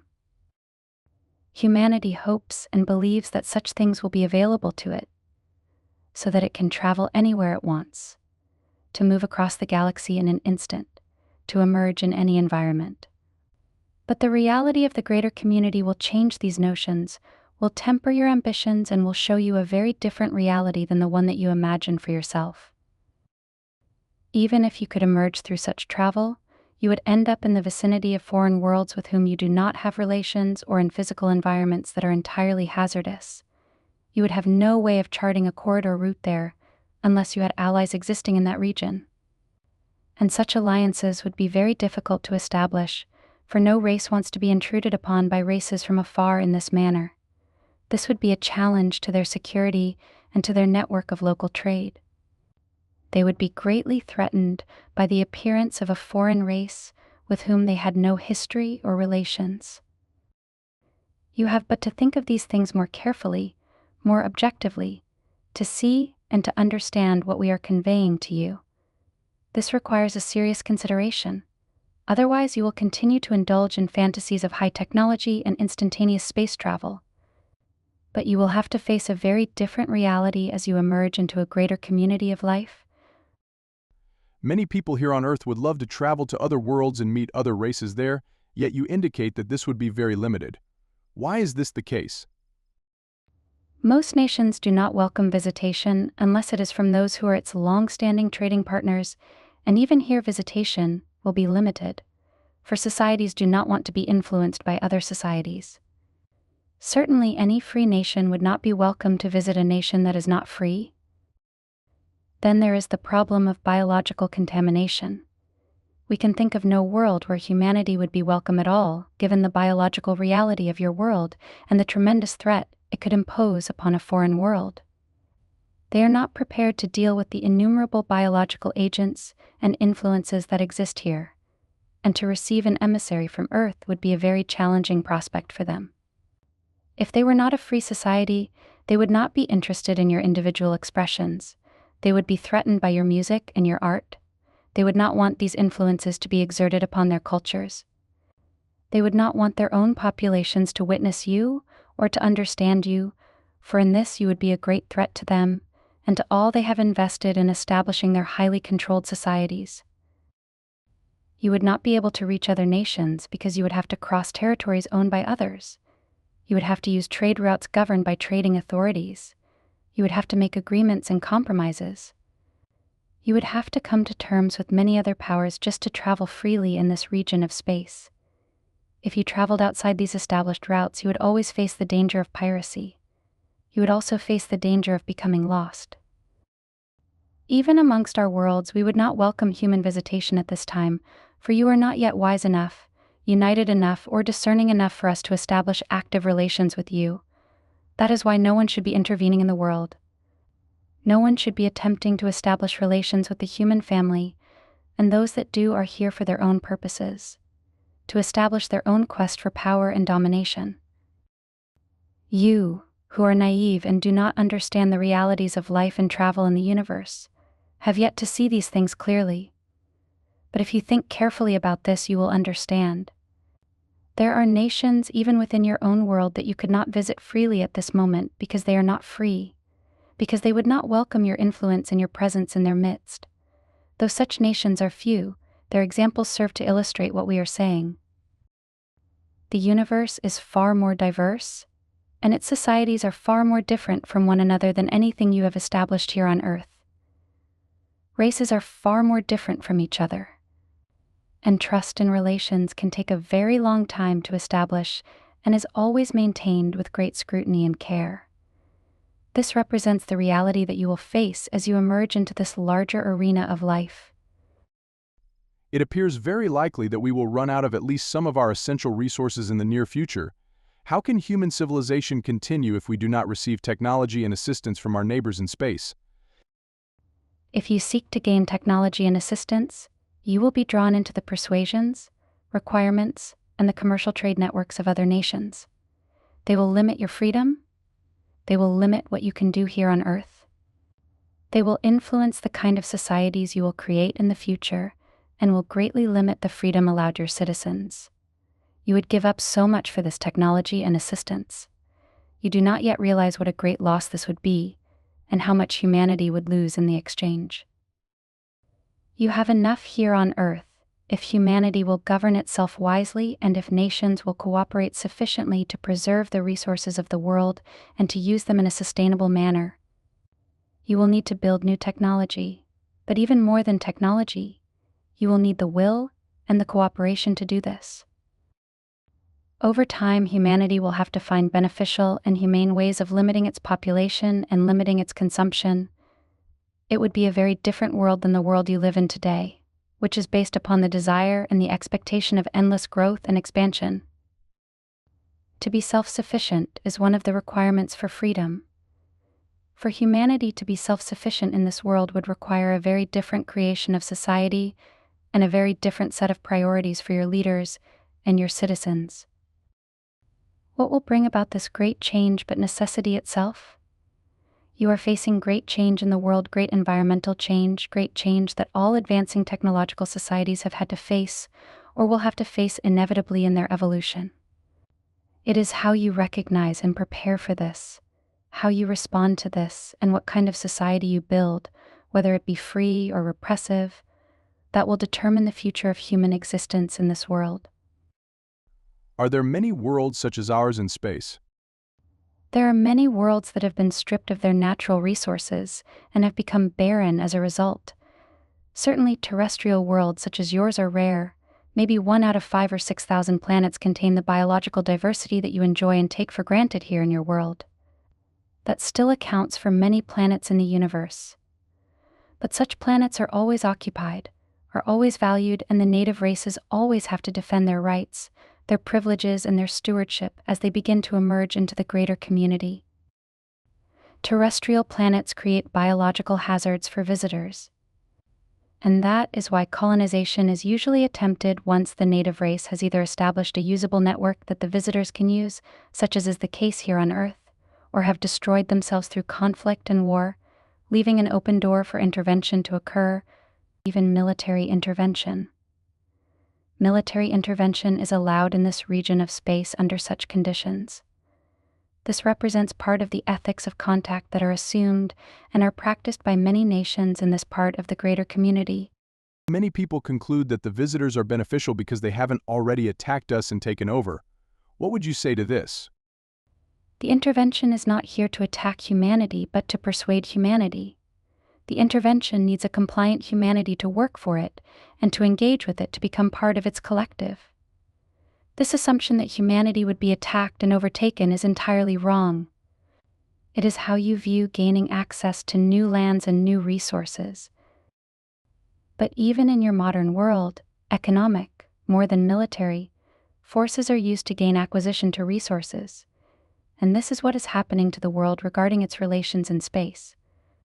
You are encountering small, economic collectives who are here to begin the process of acquisition that larger nations can assume later on, if the intervention is successful in establishing its presence and its power in your world. To think that you would be attacked is wrong, and to think that because you have not been attacked that the forces that are here are beneficial is wrong. Both are based upon false assumptions, therefore the conclusions are incorrect. Humanity, living so long in isolation and being so warlike yourselves, is certainly likely to make such assumptions and to continue to believe in them and to uphold them. It is human ignorance that gives rise to such things and human arrogance as well. For you may be preeminent in your own world, but you have no preeminence in the greater community, and you are not looked upon favorably by your nearest neighbors because of your warlike tendencies and destructive use of your environment. Those neighbors who are not free will look upon the freedoms that you have cultivated thus far with great anxiety and with great concern, not wanting these influences to be exerted within their own worlds. You have no idea what your music and your dance could evoke in such worlds and why they are viewed as a threat to those controlling powers that dominate them. How do free races maintain their autonomy and keep races that are not free from interfering? This is the challenge. This is the challenge that awaits you if you are able to offset the intervention that is occurring in the world today. The interest in your world will not cease, and attempts to influence you will continue. How would you keep such influences at bay? For free races living in larger neighborhoods of worlds that are not free, often this requires the signing of non-interference contracts, which stipulate generally that the free nations will not participate beyond their boundaries in areas or regions of influence. They will not try to exert or promote their freedom abroad. In exchange for this, other nations agree to stay out of their areas of influence and to not contact them directly. So various kinds of contracts like this are often made in highly inhabited regions of space, but such contracts are subject to change and reevaluation, and that is why the free nations do not travel beyond their districts or seek to promote freedom abroad. For that would violate their own autonomy and their own insulation from the greater community itself. In areas where there is not a large concentration of nations, free nations will have to maintain their security through military means, aggressively challenging anyone who would come into their vicinity. This is less desirable, of course, but in sparsely populated regions and uncharted territories, this is definitely required. Everyone in the universe is looking for resources. Many in the universe want to have influence over other nations. Even in largely inhabited regions such as this, these desires and these needs continue. Therefore, it is a tenuous balance that a free nation or a group of free nations must establish in order to keep the greater community out of their territories and to prevent the kind of intervention that is occurring in the world today. Humanity still thinks the universe is a great empty place awaiting exploration, awaiting colonization, with infinite resources there for the taking, if only humanity can establish a sufficient technology to gain access to them. Yet these assumptions all stem from your isolation and your profound ignorance about the nature of life, commerce, and interactions in the greater community. We understand this, and we do not condemn you for it, for we too had many of the same assumptions before contact with the greater community began for us, before intervention was attempted in our worlds. Since then, we have established greater autonomy, but it must be guarded carefully, both in the physical environment and in the mental environment. Other nations employ seers who try to see into our worlds, to see what kind of technology we are producing and to see where our power and our weakness reside. We must offset these intrusions in the mental environment with seers of our own, who are guided by knowledge, who would obstruct this kind of intervention in the mental environment. This is all a new frontier to you, and to human science, and to human religion. Power in the mental environment in many ways can be equivalent to power in the physical environment, and the dangers and defenses that must be established here are significant. This is the price of freedom in the universe: constant vigilance, constant care, and great responsibility. You keep mentioning that knowledge is the most powerful force in the universe. How can that be true when there are so many other powerful forces to deal with? Knowledge represents the power to see, to know, and to act with certainty. It also represents the power to resist persuasion, deception, and influence in the mental environment. The individual or the nation that has this strength has the power to resist intervention and to comprehend the intentions and the activities of other nations who might be threatening to its freedom or existence. It is the ultimate form of intelligence, you see, and seers who are guided by knowledge are more powerful than seers who are not. Here you are able to discern the future and future events before they happen, with varying degrees of accuracy. Here you are able to discern the intentions of others and the capabilities of others without the use of technology. Here you can pretend to be weak when in fact you are really strong. Here you can appear to be non-aggressive when in fact you can be incisive in your inquiries.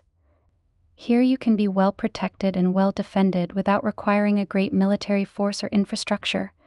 Here you can make wise decisions regarding your relations with other nations even if their intentions are questionable or uncertain. Here you can engage in diplomacy with other nations with far more certainty than you would have otherwise. It is this power and this knowledge that humanity will need if it is to gain the strength and commitment to establish greater unity amongst its nations and the wise and sustaining use of the world. This will overcome greed and avarice. This will overcome competition, conflict, and war. This will overcome grievance and hatred and inequality. That is why knowledge is the greatest power in the universe. It is a power that the intervention is not using, or it would not be here engaged in the activities it is undertaking. This is the power that will give humanity the power to offset intervention and to prevent future interventions. This is the power to give humanity the stability to establish a new world with far greater equanimity and equality, justice and freedom. Think upon these things.